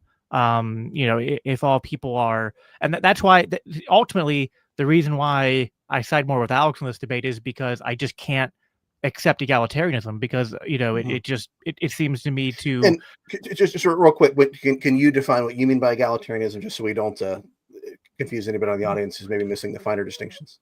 Yeah, I mean, I don't, just my own working definition of egalitarianism would be the tendency to believe that beyond, because I would not define egalitarianism as the things where I said earlier, like, being all equally image bearers of God, and that the law is equally applicable to all of this, right? Like, the NAP is a objective, legal and ethical principle that applies to all human beings, regardless of their differences. But beyond that, like, I'm not egalitarian because, like, although we're all human beings, there are just many differences among human beings, and they're different among their cultures, different among there's differences in ethnicity, there's differences in between men and women, and all these different environmental and physical inbuilt differences are just going to lead to all sorts of different outcomes and different ways of organizing that just aren't going to, I think you'd have to redefine egalitarian to mean something other than what it obviously seems to imply, which is like a spirit of being, some kind of version of equality among people. Like, if you look at society, like, my conception of the natural state of things is that when you leave people to be free and kind of follow, like, the natural order, that although we're all equal image bearers of God and equally deserving to, like, not be aggressed against, we're going to have all sorts of unequal outcomes and just differences. And there's also, by the way, this weird thing where the left is egalitarian, but also the idea of diversity is our strength. So I don't, like, that's always been hard for me to square with, but I would say, like, diversity is a strength actually, but that's more of a right-wing idea, that, like, there's going to be differences, and that, like, there are going to be people who are kind of like, I think a classic question that's asked is, are some people better than other people? And yeah, like, you have to kind of then ask a follow-up question. Well, in what ways? Yeah. But there are ways in which there are some people who are just better than others across many different, axes and lines. So I mean, maybe to summarize, I think when you guys talk about egalitarianism in sort of the left-wing sense, it's the idea that if there are unequal outcomes, it must be the result of oppression, and it is the duty of the state to address those unequal outcomes to make them equal. Is that kind of the kind of, because I don't without that, I don't know how you would define egalitarian to be like a meaningful word that's different than just like a, I believe in a hierarchical view of the world. Right. Well, because I mean, I think even more, the most extreme leftists I know outside of, fiction, like Harrison Bergeron by Kurt Vonnegut, which I think is a great story about, when the left goes too far. But I think we would say, yeah, certain people are better at certain things. That guy is, this guy's a really great musician. This guy's a really great basketball player. I don't think anybody in the left would dispute that there are talents that are dispersed differently. I think what they would say is, if you see a class of people or a race of people or a group of people that are, more poor than another group, that must be because there is some kind of force in society that's acting, maliciously, and we need to address that. And so, I think as libertarians, we would say, well, if that's the case, we should stop them, right? The question is that the case? Right. No, I agree. Right. And so, I think we fundamentally agree with the left that that's a bad thing. What we disagree with the left is this idea that if we see any difference, it must be the result of discrimination or oppression. And I don't think that's exactly the same thing as egalitarianism. Well, then how would you define? How would you define? Well, and I just come in here too, right? Like egalitarianism is another term that has many different definitions, but I would say that basically the way that I understand that, I think this tracks onto what Jacob says, and kind of the way that it's used within this conversation is just simply the idea that, again, not that people are all like exactly the same, but that there is kind of a fundamental moral equality between all people, and that all choices are more or less morally equal. I think that that's really what egalitarianism as a philosophy tries to get at. It's more about trying to bring it's kind of collapsing the human identity into like one mass, if that makes sense. Well, and I think it's also, just to piggyback, I think it's what Alex said multiple times, this idea of that, like, humans are almost like infinitely or near infinitely malleable, right? And I just don't. You can do anything you set your heart to. Right. Exactly. Right. Yeah. Well, and so okay. So I guess maybe one significant piece of pushback I would have here is, if this is the one thing that makes libertarianism right wing, it suggests, well, then this must be a pretty fundamental part of libertarianism, maybe the most central aspect. To me, I don't think the key feature of libertarianism, or the key idea of libertarianism, is that we shouldn't use the state to lift up the least of these. I think it's a component of libertarianism. I don't think it's the central one. It seems like a strange centering point to describe what libertarian is, because to me, libertarianism is, don't use violence against peaceful people. Now, sometimes that violence, sometimes that aggression means that there are unequal outcomes, and that's a bad thing, right? Right. If unequal outcomes come through force or aggression, that should be addressed. If they come through some other factor, well, we can say, well, maybe that's something we should talk about. Maybe that's something we could do to help. There's maybe certain class of people, because they're poor, they don't have access to certain resources. It's not their fault. It's not necessarily someone else's fault either. It's just a feature that needs to be addressed. Like, I think just the real difference is, like I said, how are we defining violence? How are we defining oppression? Because insofar as the left is right that these inequalities come through violence and oppression, we would be 100% on their side. I know. I agree. I think I could almost weave the same story for the right, though, and say that the right is correct, that what really matters is order, and that, like, people are unequal and you are going to have different outcomes based on just like the natural way in which people differ and do different things and make different choices, and those choices aren't all equally good or bad. But then, like, if there is something that's artificially messing that up, and that's like, and we know this happens, the state can act in a way that it makes it so doing the right thing is punished and scrutinized, then as a right, that's like a right-wing argument to like look at a problem and say, like, hey, this needs to the change. The state is subverting the natural order here in a way. So I think what we've kind of demonstrated here, and I'll start going through audience questions now, is that it isn't cut and dry, and that there's a reason why there's a lot of libertarians that kind of lean in both directions, or sometimes, like,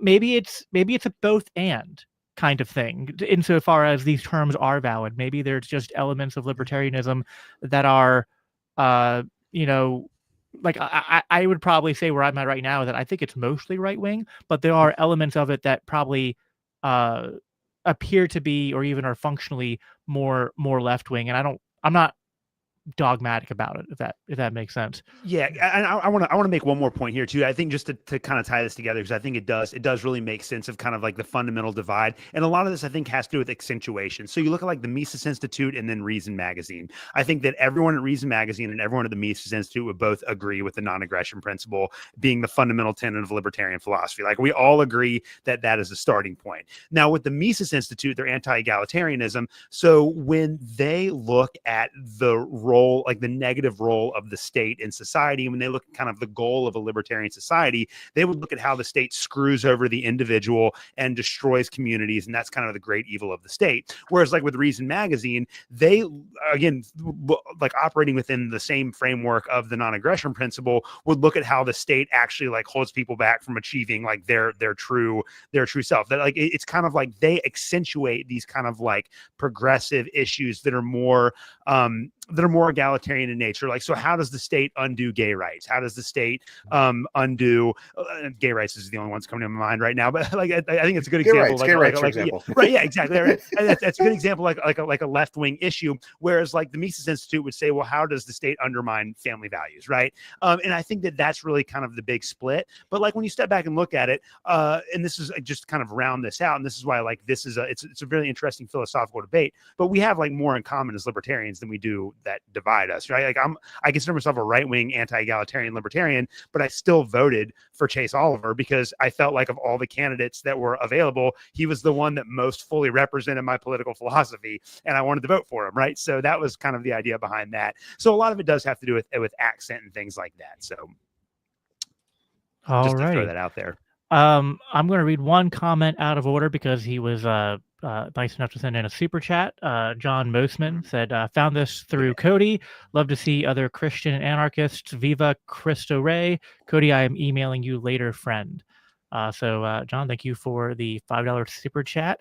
If everyone wants to support, by the way, these kind of conversations and just everything we do here at the Libertarian Christian Institute, you can go to the link down there at the bottom, libertarianchristians.com/donate, because LCI is the one that pays the bills and makes all of this possible. And yeah, I think this is just a really, I mean, so far I've loved the conversation. I think it's edifying.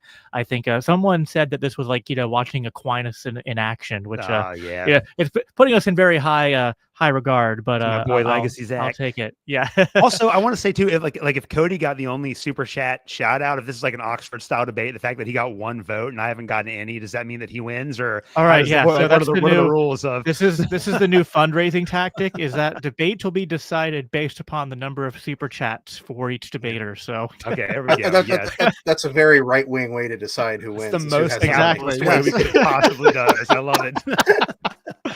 Alrighty, so I've gone ahead and started some comments here. I don't know that they're going to appear exactly in order, but I'm going to do my best. Somewhat at the very beginning, and this might be so far back that there wasn't quite enough meat here for me to remember exactly what he was referencing. To define better outcomes. I think he was saying this during your speech, Alex. So, yes, but maybe both of you want to talk about like, like when we're talking about this, like, comparing the the outcomes of different choices. Like it does seem to me that like it might seem obvious when we're talking about like better and worse outcomes, but there's different ways of describing that. Because I could say that like if you make a bad decision and it bears a bad consequence, that's probably a good outcome in a certain way of thinking about things, right? Like we shouldn't. I think that's one of the things that draws me as a Christian to libertarianism, is that in a free market, I think things that are generally sinful and not good for you and not good for society are going to be punished by the market, but punished in a way that's not like an initiation of coercion. So for me, that's a good outcome, but it does kind of depend upon how you define what are good or, better or worse outcomes. So if both of you want to touch on that quickly. Yeah, well, real quick, I remember exactly when you dropped it in the chat, and that was when I was talking about the fact that within kind of the anti-egalitarian worldview, that we can differentiate between cultures that produce better outcomes than other cultures, that there is kind of like a moral distinction between certain cultural values that we have to account for. And I think there's kind of an objective and a subjective way of looking at this. One of the things that I appreciate about Hoppe's work is that he is kind of uncompromisingly, he's unapologetic in the fact that he acknowledges that libertarianism was created in a Western context, and he wants to give Western culture credit for developing these ideas, right? And so I guess when you look at it from that perspective, a better outcome, and like from a purely objective sense, would be can a culture produce the kinds of material situations that allow people's basic needs to be met? Do they have food, shelter, clothing, water, and maybe a little bit more than that? That would be a better outcome than a culture that does not promote the creation of those kinds of things that lead to the fulfillment of basic needs. So I would say from a very objective standpoint, we can look at these communities and say, okay, well, this community and culture produced better outcomes objectively than these other ones based on the material conditions that result. There's also a subjective element to that, and a lot of this has to do with your own personal values. And for me as a Christian, I think like a subjective better outcome would be that like people like take care of the poor and those that are in need, that people choose to like not abuse drugs and alcohol, but be responsible and get married and have kids and work jobs. Like those are better outcomes, but those are subjective better outcomes because those are outcomes that are based on my kind of own subjective positional worldview. But that would be the way that I define that in that context. So I thought that was a great question. I'm glad we circled back to it. Awesome. Cody, any thoughts you wanted to add to that? No, not really. It was kind of a question for Alex. I think he did fine. That's fine. I just want to make sure, even if there's questions posed for one of you, I want to give you each a chance to just give a comment if you want to. Now we have two questions that came from my good friend Cody. We're going to start with the one he gave for, actually, we already did Alex. Let's go to Cody first. Question for Cody. If we're relying on history to tell us that libertarianism is left-wing, then isn't that inextricably tied to genocide and stateless violence of Proudhon, Rocker, etc.? I don't remember Proudhon advocating for violence, although maybe the people who listened to him decided to be violent anyway. But you may be referring to that kind of tension within left-wing anarchy, where you're going to stop people from being able to start factories unless the whole community is a part of it or something. Oh, okay, yeah. Yeah, I mean, I guess the debater's prerogative is to define what he means when he says left or right, right? And I don't think that by saying libertarianism is left-wing that I'm saying everything we can think of that might be associated with the left is what I mean by libertarian. I think when I was talking about the historical side there, I'm really talking more about the fact that libertarianism emerged from the left. It was in contrast to this idea of tradition, to the idea of kind of traditional authority, and was moving in the direction of individualism and of equal rights. So I don't think anything there. Actually, Cody did add a follow up there. Proudhon is mad, genocidal against Christians, Jews, and the religious. The philosophy of misery is not a fun read. Murder your neighbor with the state. Yay. I'd have to look more at that because I've only read a little bit of Proudhon, so maybe there's a point that I missed there. But yeah, I don't think that means we sort of like Emma Goldman, right? Because I'm an anarchist, does that mean that I support the anarchism of the deed? No, not. Yeah, fortunately not. Awesome. Alex, did you have anything you wanted to add to that? You don't have to. I just wanted to give you the opportunity. That was great. Yeah. So Hody's question for you, Alex, was Hoppe and late Rothbard. You kind of touched on this, but we can talk on a little bit more. Cave to violence in order to have monoculturalism. Is this inherent to right-wing libertarianism? If not, how does a right-wing liberty movement fix it?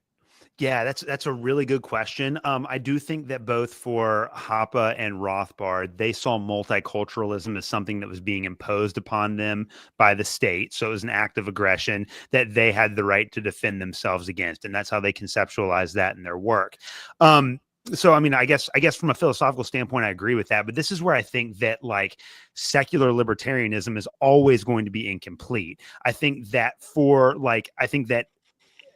starting from a set of Christian assumptions, like from the Christian standpoint, and this is where I know Cody's a pacifist, so he's even more radical on this than me, but I'm pretty seriously committed to nonviolence as well, only in like extreme, like imminent defensive cases. This is where I believe like in order for like right-wing libertarianism or libertarianism in general to completely eschew violence, it has to come from a Christian perspective, because if you don't start from the Christian framework of thinking about these things in terms of the teachings of Jesus and the teachings of the New Testament, then there's always going to be a space for violence that could wind up kind of breaching the parameters of what would be acceptable within libertarian philosophy. Now, again, I understand what Rothbard and Hoppe are reacting to, and I think that in a very abstract way, that's permissible within the boundaries of libertarian philosophy, but I think that that would be off limits for Christian libertarians. And I'm much more concerned about my Christian identity than I am about libertarian philosophy.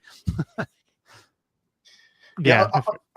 Go ahead, I may Cody. just add to that, you know, the notion of multiculturalism being forced, or sometimes immigration being forced.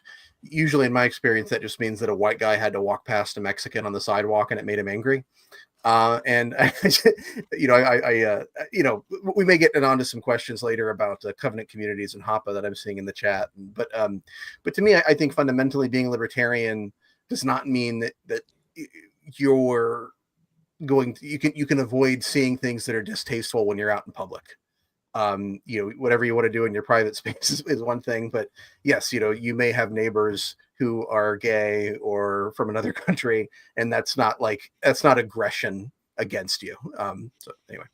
So I'll add a little bit on that. I think that the issue is that, like, personally, I would prefer to live in a more cosmopolitan, like, community or society or city or whatever. Like, I grew up in, even though I was from like rural Pennsylvania, I grew up going to like church in Baltimore for a while, and my dad was from Baltimore. My dad was a missionary for a while, so I very much value like being able to hang out with people from diverse, different, you know, backgrounds and even nationalities, ethnicities, and things like that. I do think though that, like, one of the reasons I have a positive view of it is because, like, it was voluntary, you know, for me to do so, and that there is an element to where when immigration or any type of like state intervention in the market and the movement causes, like, you know, not natural based associations, but like artificial and maybe rapid influxes of people, that this is just like, whether we like it or not, it's going to produce kind of like a pushback and kind of like fear response, just like the human psychology of a lot of different people.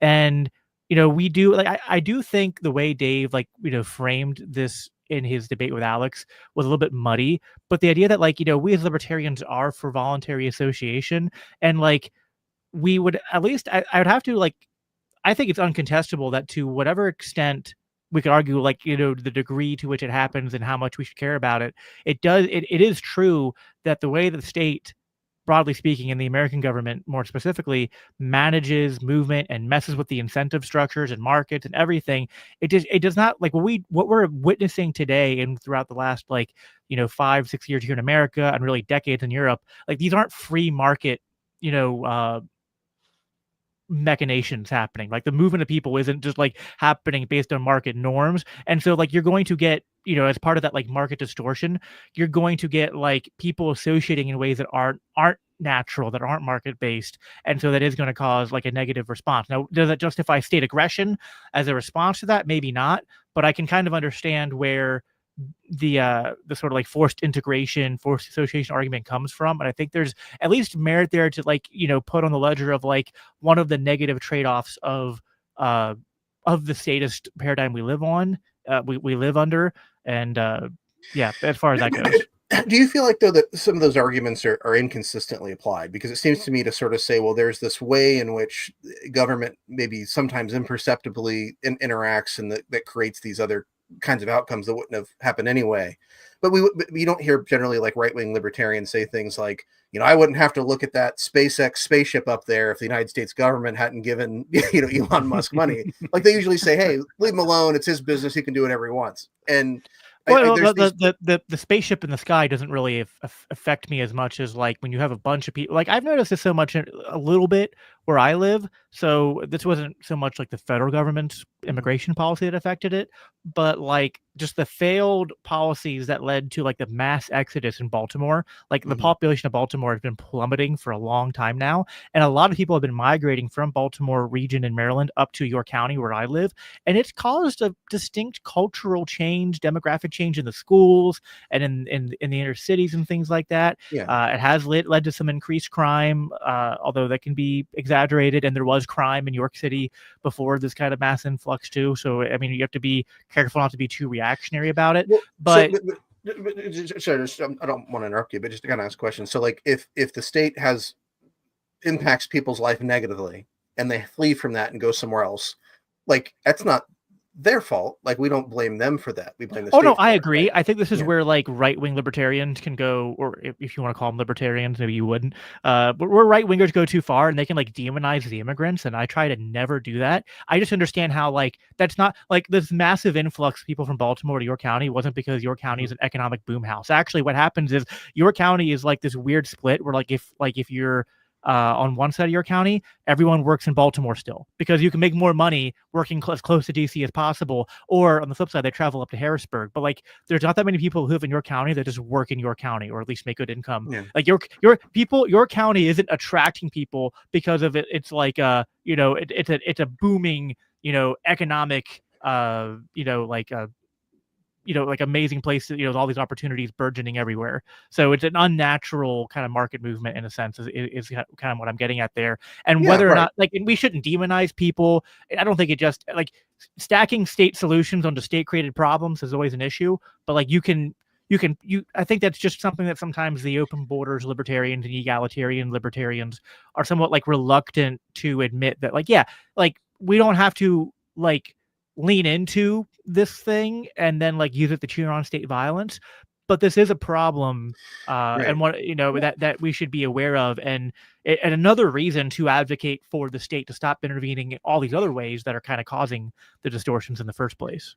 Well, yeah, but usually the right wing answer is we need more aggression on the back end. So, like, yes, if Central America had free market countries, then very few people would be fleeing Central America to come to North America, right? Unfortunately, they don't have those kind of policies, and so people are coming here because they understand that it's a place of more freedom with more economic opportunity, and but to say, okay, well, we have these people coming here now. The state created the problem. We're going to need more state to get them out or push them out or something. I don't know. It seems like sort of a convoluted argument to me, and I don't think that right libertarians would make those sort of fine distinctions with other issues. It seems a little bit of a special pleading. I could respond, but we're not here to debate immigration. Alex, do you want to comment really quick on that, and then we'll move on to the next question? I mean, my comment is I'm genuinely torn on the immigration issue. I can see like the arguments on both sides. I generally am very much a fan of Dave Smith and happen to agree with a lot of his positions. I think the debate that he with Alex Norwestwich, or I don't know, pronounce that guy's last name. Yeah, Norwasta. I listened to the debate and I thought that they both made excellent points that I agree with. There are push-pull factors to migration, and I think that if we were able to greatly reduce or abolish the welfare state in the United States and then also decriminalize drugs, that would pretty much solve the immigration problem, because those seem to be the two push-pull factors that draw a lot of people from South America to the United States. So that's my position on the issue, and that's where I stand on that.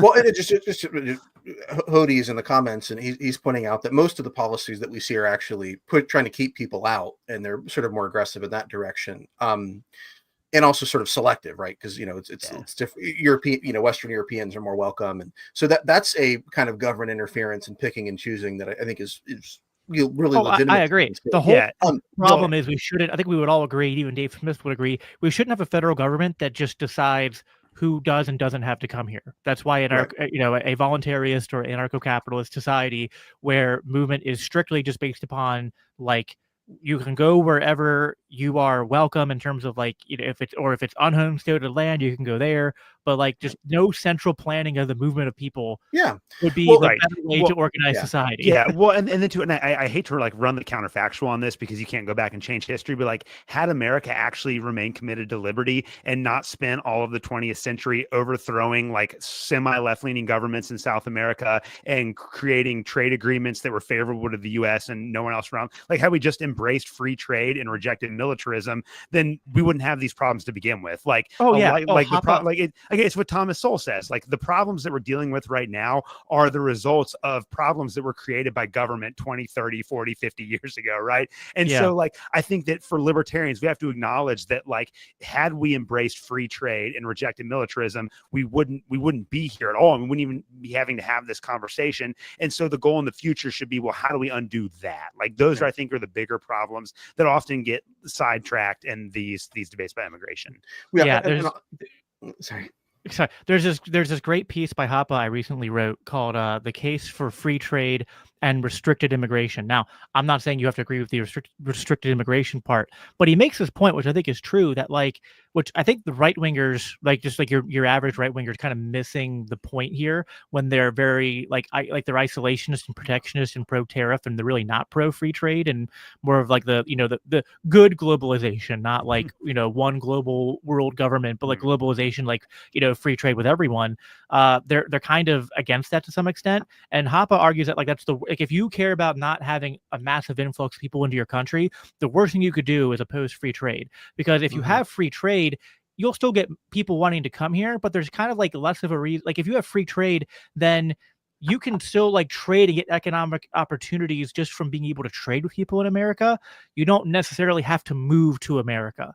Right. Whereas if you can't trade with people in America, and now the only way to like enjoy economic opportunities that come from trading with Americans is to actually move here, you're kind of like, you're just adding one more reason to incentivize, artificially people to want to come here, as opposed to just kind of wanting to stay where they were born, where they're from, and just to engage in free trade. Yeah, no, I agree 100% with that argument. For sure. Yeah. Yep. All right.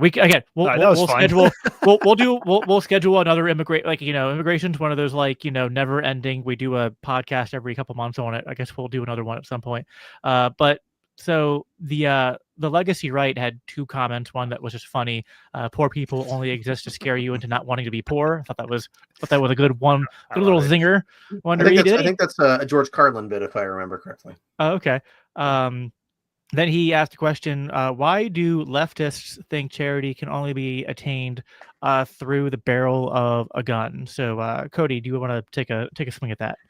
Yeah, I mean, for the same reason that right-wingers think that anything they think is important can only be attained through the barrel of a gun. I mean, this is ultimately just the question of statism. And that is the fundamental difference. Left and right disagree on what to use the state for, but they both agree that we need the state. And that's where we disagree. That being said, I do think that left-wing causes and interests are more closely aligned with libertarian ones, generally speaking, even though we just don't believe in using violence to get there. Fair enough. Alex, anything you wanted to comment on there? Or? No, I mean, I totally agree with that. That's great. He had another question. What if the answer is by educating the poor about blockchain, tech, and privacy coins? I mean, I'm not really the poor, and I need educated on those things. So open invitation to anyone who's like a Bitcoin expert, by the way, or Alex, maybe you've interviewed someone, but like I know like a nominal, like a little bit about Bitcoin and blockchain, but like really if you asked me to give like a 10-minute speech about it, I wouldn't be able to do it. So as the slightly above poor, I would say my issue is not education so much, although that also confuses me a little bit, but more the fact that I don't have any money to invest in it. But it sounds good. I would like to invest more in it. Yeah, I mean, I really do think too, and this is an issue I could talk about for hours and hours and hours. I'm not going to bore you with this tonight because this is a topic for another conversation. But like, if communities came together and actually advocated for the abolition of teachers unions and tried to make public schools better and actually provide an education in the sorts of skills that students that come from disadvantaged and impoverished backgrounds need, that would solve a lot of that problem as well. Like, a problem is like a lot of these like in poor communities, in economically disadvantaged communities, the schools that these students go to, well, like, one, they celebrate the kind of degeneracy or excuse the kind of degeneracy that lead to long-term prosperity, and they're not giving them the skills that they need to be successful in the future. And that's just such a toxic combination that keeps people in poverty from generation to generation. So I really do think that is something that can be fixed if we were able to retool the public schools. But that would mean that the public would have to understand how bad those schools are serving their communities and advocate for change. It could be done, and it could be done effectively, but I just don't think that there are enough people that realize how much of a problem that is in keeping people in poverty. But that's my own biased answer because I live in that world. So no, fair enough. So there's a comment that wasn't really a question, but I think you can like ask it like a question from Derek here. He said, France was demonstrably worse than the ancient regime that was overthrown by the French revolutionaries. Alternatively, America was better when the colonists revolted, but he attributes it to say because they weren't radical egalitarians. So kind of a challenge to what you were saying, Cody. So how would you respond to that? I believe that the term is the ancien regime. It's the French term for the monarchy that came before it. Oh, okay. Yeah. So it's not actually a typo. He's just speaking French. So yes, So yes and no. So, if you look back at the American Revolution, which, by the way, inspired the French Revolution, what you'll see is if you were a Tory living in America at the time, you were not treated very well. In fact, sometimes your property rights were not respected, for example. The people that they hated more than Tories, that the Patriots hated more than the Tories, were the Quaker pacifists. As I said, it's really easy to beat up on people who are committed to nonviolence. I know. Yeah. They just let you do it. you can do anything you want. Punch them in the face. They let you do it when you're a non-pacifist. All right. So yes, was the French Revolution horrible? Yeah, it was. And I think it goes back to this question of where the left does get it wrong. It's that they have too broad a scope of of how they define oppression, right? So the fact if you have marquis in your name, if you are wealthy, if you have any kind of connection to the ancien regime, you were beheaded, right? Now that's not obviously the right answer, but what they were doing was they were trying to respond to this sort of history of oppression that was happening. Now you could say the same thing about the Soviet Union, right? Like, and actually, I think you could say something similar about Donald Trump. Just because it's not this, just because it's different than what you're used to, doesn't necessarily mean it's better. I think the motive for what was going on in the Bolshevik Revolution, what's going on in the French Revolution, I think was a good motive. I just think they didn't have the proper understanding of what it was that they were really trying to fight against. What really is oppression? What really does count as violence? Right. Right. And so then you use violence against people who aren't violent. They just have marquis before their name. Well, this is why I think what I said at the beginning, like I agree with everything you're saying. I just I make this distinction, which maybe it means it is like it's left and right. Like I think it's philosophically more right wing, but then functionally, because we live in such a distorted anti-libertarian world, we are very functionally kind of, like the way we act in the world is left wing, and often left wingers like they know there's something wrong, but they don't have the correct theory for right. Like why are these bad outcomes? Like what's causing these power imbalances? What's causing this injustice? And then their solutions are just like different forms of injustice because they don't have the proper understanding of the. And again, I can say this as someone who like lived through like being a left winger who then converted to a libertarian right winger. Well, it reminds me of a conversation I recently had where someone was talking about were the early Christians, were they like Pharisees? Were they Sadducees? Were they Zealots? Were they Essenes? Where do you put them on that scale? And it's like, well, there's aspects of what the early church was doing that sound a little like both. I mean, Paul comes out and calls himself a Pharisee. Now, the Pharisees were trying to crucify Jesus, right? But so there's obviously a fundamental disagreement between the Pharisees and the Christians, but Paul still said, well, yeah, but fundamentally, I guess I'm a Pharisee, right? Despite being a Christian. And so, I think we do have to make the important distinctions, right? Being a Pharisee wouldn't save anybody. But they had some fundamental theological things that they had to say that Paul said, yeah, that describes me. That describes the Christian movement that I'm a part of. And I guess that's what I'm saying. Yes, I'm not saying become a left winger in the sense of like to not be a libertarian. I'm saying that libertarianism emerges in some senses from this kind of left-wing philosophy in a similar sense that Christianity emerges from Pharisaism, Pharisaical, what you would call it. That's an interesting take. Alex, anything you want to say there? Or no, I thought it was good. All right. I now lost where I was in the queue. There was one of my comments got deleted because Hody made this cool comment about the least of us are still Christ, so it's not a good thing for libertarian societies. No, but that wasn't it. Where was the one about cutting off a piece of the body of the Christ because it's a different race? I can't find it now. I saw that. Now there's just too many comments now. I can't keep up with it. But yeah, he said cutting off a piece of the body, cutting off a race from the church, like cutting off a whole limb from the body of Christ. Like don't tell Corey Mailer that, who was the the white ethnic nationalist who did a debate with James White, which was one of the most surreal things I've ever watched. All right. We got time we'll go like another 10 minutes. So let me look through the rest of these questions here. I know James White had been flirting with Christian nationalism up to that point. Hopefully that cured him of it. Oh, he's been kind of you know, I mean, he's still kind of like one of those like general equity theonomists, which is kind of like it's almost like it's a confused position. It's like you're too libertarian to be a Christian nationalist, but you're too Christian nationalist to be libertarian. So like general equity theonomy is just kind of like this, like you're close to the kingdom, but also yet so far off. Well, he's also a Reformed Baptist. He's a Reformed Baptist. I've heard him say things that sound very, kind of libertarian-esque or even a little bit Anabaptist at times. So yeah. Well, yeah, but like during much more recent years, like James White and the whole Apologia Church during like COVID, you were like, oh my gosh, like these guys sound like they're libertarians. Like they had a whole sermon called like "No King but Christ," and they were just like, there's been times where Jeff Durbin's been like arrested by cops and like resisted arrest and stuff. I mean, so there's parts about them times where they're very based, and other times where they get it wrong. Well, it's no king but Christ unless there's a Republican in office is kind of the way it works. Which is what the progressive left does whenever Democrats are in office, right? Like it's the same thing, right? Like this is one of the problems with like our political discourse is that everyone loves the idea of peace and justice and freedom until the opposing party is in office, and then we're going to dominate everyone else. That's just the way that it goes. Yep. So there's a lot of questions about Hoppe. I'm going to just kind of put the one up that I think was the most specific about Hoppe. If I may ask a question, what is everyone's position of Hoppe's idea of covenant communities and whether anybody has any agreements or disagreements on his position? We all agree. Next question. No, I'm just kidding. Cody, I know you'll probably want to take a swing at that. You mentioned it earlier.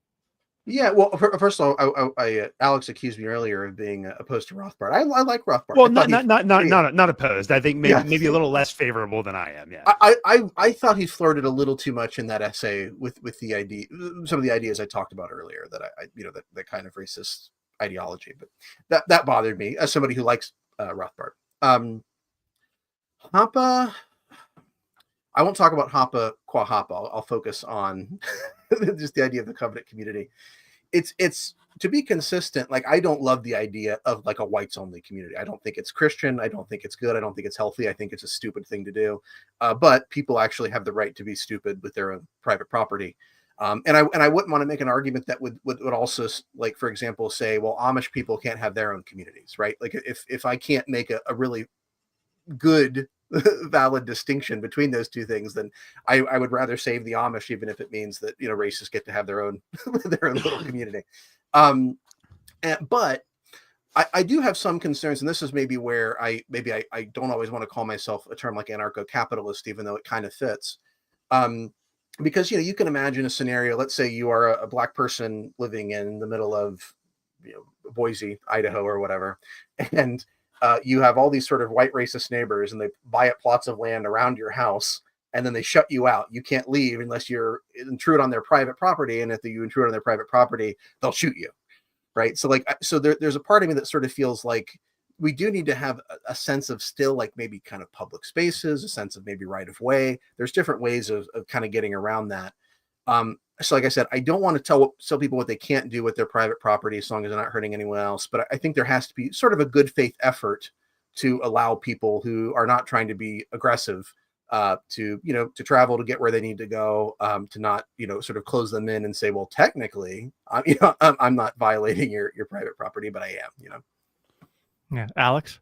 Yeah, I mean, I agree with Hoppe's conception of covenantal communities. And again, I think the Amish are an excellent example of this. They have a very specific goal that they want to achieve by being in these isolated communities, and I think they have every right to do so. I mean, I would agree with Cody that I think that it would be like ill-advised and very unchristian for somebody who is a believer to say that they're going to establish a community based on ethnic lines. I think it's extremely unbiblical to do that. Now, again, like Cody said, I think people are free to do that. I just don't think that's right, especially if you're a believer. But again, I do think that there are some objections, like what Cody pointed out is a legitimate concern and objection. I think that would be kind of extreme. I think really though, what Hoppe is getting at is that we have as libertarians the freedom of association, and we should not allow that to be undermined. And this is where whenever anyone criticizes the civil rights era, for instance, you're immediately called a racist because it's like, oh, why do you want to suppress black people? But what they don't understand about the civil rights era, it's not that in spirit what Martin Luther King Jr. was trying to accomplish was good, but in fact it completely eroded private property rights and the freedom of association for a lot of Americans. And we have to understand that like that was a real thing that occurred. And as libertarians, we should be against that kind of structuring of society. We should allow people to freely congregate and associate with whoever they want to, even if some of those associations are going to be unsavory. Yeah. Well, and just to add another point here, I've said this before. To be racist is to fundamentally be not libertarian. So, sort of like how like, you know, if a bunch of Marxists want to create a covenant community, they're allowed to do that. Does that mean they're libertarian? Does that mean, you know, that they're on our team? No, they're not on our team. Well, see, and this is where I think I would disagree with you on that. I think you can be racist and be libertarian. Your racism just can't suppress the natural rights of other people. Like you can have whatever, you know what I'm saying? You can think that white people are better than black people or Mexicans are better than Asians or whatever you want. But as long as like if you're a Mexican and you think that Mexicans are better than Asians, as long as you don't suppress their right to life, liberty, and property, then like that's completely compatible with libertarianism. It might be like stupid, right? But it's, I would say it's inconsistent. Like you can't say that somebody has equal rights to me, but they're also not equal to me, right? Like, that's why I would say it's fundamentally incompatible. Well, but I guess this kind of goes back to one of the issues we were talking about before. Like, I feel like someone who is like a wife beating, child molesting drug addict is not morally equal to me, right? That doesn't mean that they don't have the same rights that I do, but they're definitely not like morally equal. And we have like I have the right to say it. Now, again, racialism in and of itself is, I think, anti-intellectual and stupid. But I think that you can be a racialist or a racist and still say I'm going to respect the natural individual rights of people that are of the race that I think is inferior to me. And the same way that like the drug addict, I don't think that they're morally equal to us, but I still respect their natural right to be like a drug addict. Does that make sense? I think it kind of depends how you define racism too, because I think racism is kind of a spectrum. Yeah, like there is like the hardcore kind of like I think white or the superior race or something like that. And there's just people who like might not even think that much in like oh, I'm superior, but just they have like a prejudice. Like I prefer, and like this isn't just even a white thing. Like there are black people, Asian people, who just like like they just have like these prejudices that aren't even like hatred. They're just like, I prefer to be among my own kind and not really, which like again, that's not really what I want. I kind of like having that kind of like more cosmopolitan place to live and to associate with people of different backgrounds. But some people value cultural homogeneity, and some people value the ethnic homogeneity too. So it's like, and this is, I think, where libertarianism is the right way to organize society, because it doesn't centrally plan, and people can, everyone that wants to associate with only same looking or thinking people can do that, and those who don't, and that seems to be kind of a fair compromise, right, so to speak. Yeah, and this is where, again, I think like this is what's wrong with like the erosion of private property that took place during the Civil Rights Act. Like, I think that you should be able to,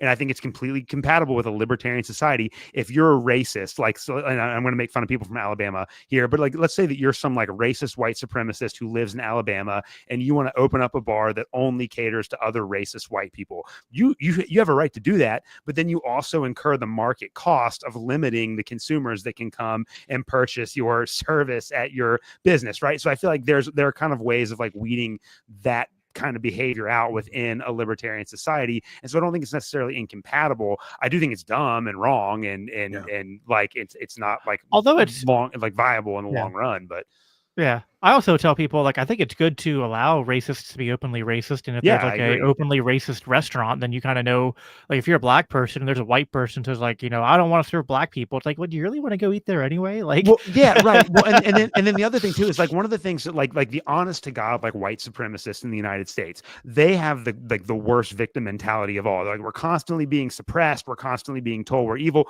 We'll just let them have their day, and then everyone can just judge them publicly, and we know what they believe. And I think that would be more of a deterrent to that idea than creating a taboo, like an artificial taboo. So sunlight's the best disinfectant, and it also have the fringe benefit of giving all the racist rednecks sunburn. Yeah, which I'm a ginger, so you got to watch that. No, okay.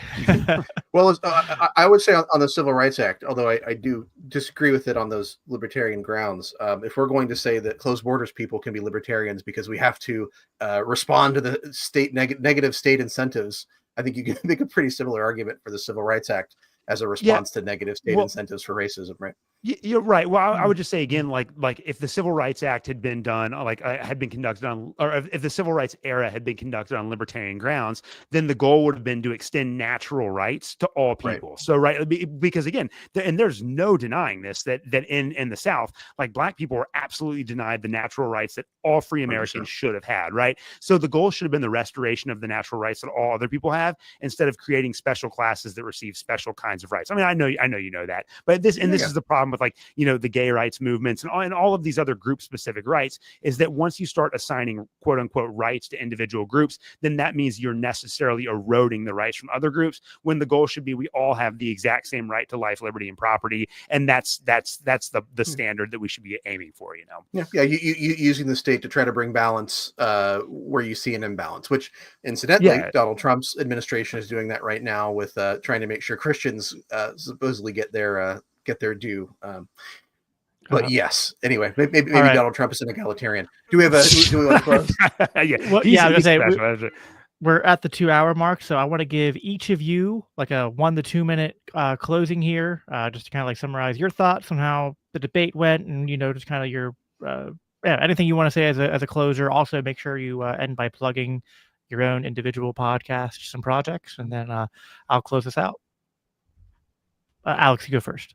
Okay, cool. Well, again, Cody and Jacob, I really appreciate you guys hosting this tonight. It's been a lot of fun. I mean, you guys are both good friends of mine, and we agree on the majority of everything, really. And so this has been a fun conversation, very productive. It's great that there are 234 people watching us talk right now. I love it. Love the comment section. It's been fantastic. I guess the big takeaway for me is that even though, like, my convictions haven't changed, I do think that what we've highlighted tonight is how difficult it is to define these terms and just kind of construct conceptual categories that are universally applicable. Like, this really is a problem, I think, more of language than anything else. And we just have to be aware that when we're using these terms, they're not universally or generally accepted by all people. And so we need to be very specific about the language that we use and the words that we use to construct these concepts. So I think that that's kind of the big takeaway tonight. And I appreciate both of you guys having this conversation. And I appreciate everyone who is watching and listening. This has been a lot of fun. My podcast is called the Protestant Libertarian Podcast. Is available on all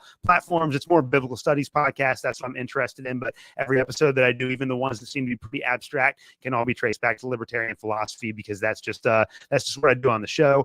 So check that out. If you could, I am in a lot of trouble on YouTube. I've been like kind of shadow banned over there because of some episodes I did a long time ago on COVID. So if you can follow me on COVID, it's @ProLibertyPod, and then you can follow me on Twitter @ProLibertyPod there as well. But again, guys, this has been a lot of fun, and thanks for doing this tonight.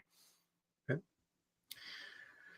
And I'll close by saying, in his essay, Left and Right, which, by the way, is in the same book that Alex referenced in his argument that libertarianism is right-wing, Murray Rothbard wrote that, quote, genuine liberalism is essentially radical and revolutionary. And he didn't mean that in a negative sense. He acknowledges with appreciation the liberal leftists of yesteryear, like Lord Acton, who saw a better future as the enemy of the past. When the past, what was it? Hold on. I think I said something wrong there. Lord Acton, who said that better future is the enemy of the past when the past is given authority for its own sake instead of judged against objective morality. Rothbard also praised Albert J. Nock as, quote, one of the great libertarians of 20th century America, unquote, who was, quote, universally regarded as a member of the extreme left, and he so regarded himself as well, end quote. Rothbard even gives partial praise to socialists in his contention that, quote, socialism, like liberalism and against conservatism, accepted the industrial system and the liberal goals of freedom, reason, mobility, progress, higher living standards, and an end to theocracy and war. But it tried to achieve these ends by the use of incompatible conservative means, statism, central planning, communitarianism, etc., end quote. Rothbard goes on to conclude that, quote, the liberals of the past have left... the liberals of the past have left to modern libertarians a glorious heritage, not only of ideology, but of victories against far more devastating odds, end quote. And I think that Rothbard was right about that. And it would have sounded really good if I had said those properly. The podcast that I co-host, or I don't know exactly how to describe it because I'm not usually co-hosting it with Doug, but we take turns. There's got to be a term for that. I can't think of it. You're co-substantial. consubstantial with Consubstantial, yes. Right. Yeah. We are of the same nature. Rothbard. Oh, sorry. So yeah. So Libertarian Christian Podcast is the podcast that I host every other episode with. Of Doug. You guys occasionally co-host an episode, but usually you're alternating. Yeah, usually alternating. I'm the alternate host of the Protestant Libertarian Podcast. Sorry, I'm not the Protestant Libertarian. I'm the Libertarian. I mean, you've been on my show so much, Cody. You basically are the alternative. Yeah. Listen, anyway. You are just the what is it in baseball? The like the pitcher. You're the relief pitcher. Alternate. Yeah. Mm-hmm. Yeah. For everyone's podcasts. Yeah. Obviously, I've run out of steam. Okay. So the most recent episode of the Libertarian Christian Podcast that I hosted is called "Is Zionism Biblical?" And I had on Chris Todd and Jacob Winograd, that guy in the middle right there. And that was a really great discussion. I encourage folks to check it out. I thought it was a really excellent one, and I was glad to share it. And we've got more great episodes coming. And Doug is hosting, just recorded one with Nick Gillespie that I'm really excited for it to come out from Reason. That was a really good conversation. I got to hear it ahead of time because I have special privilege. And that's about all I got for you. Awesome.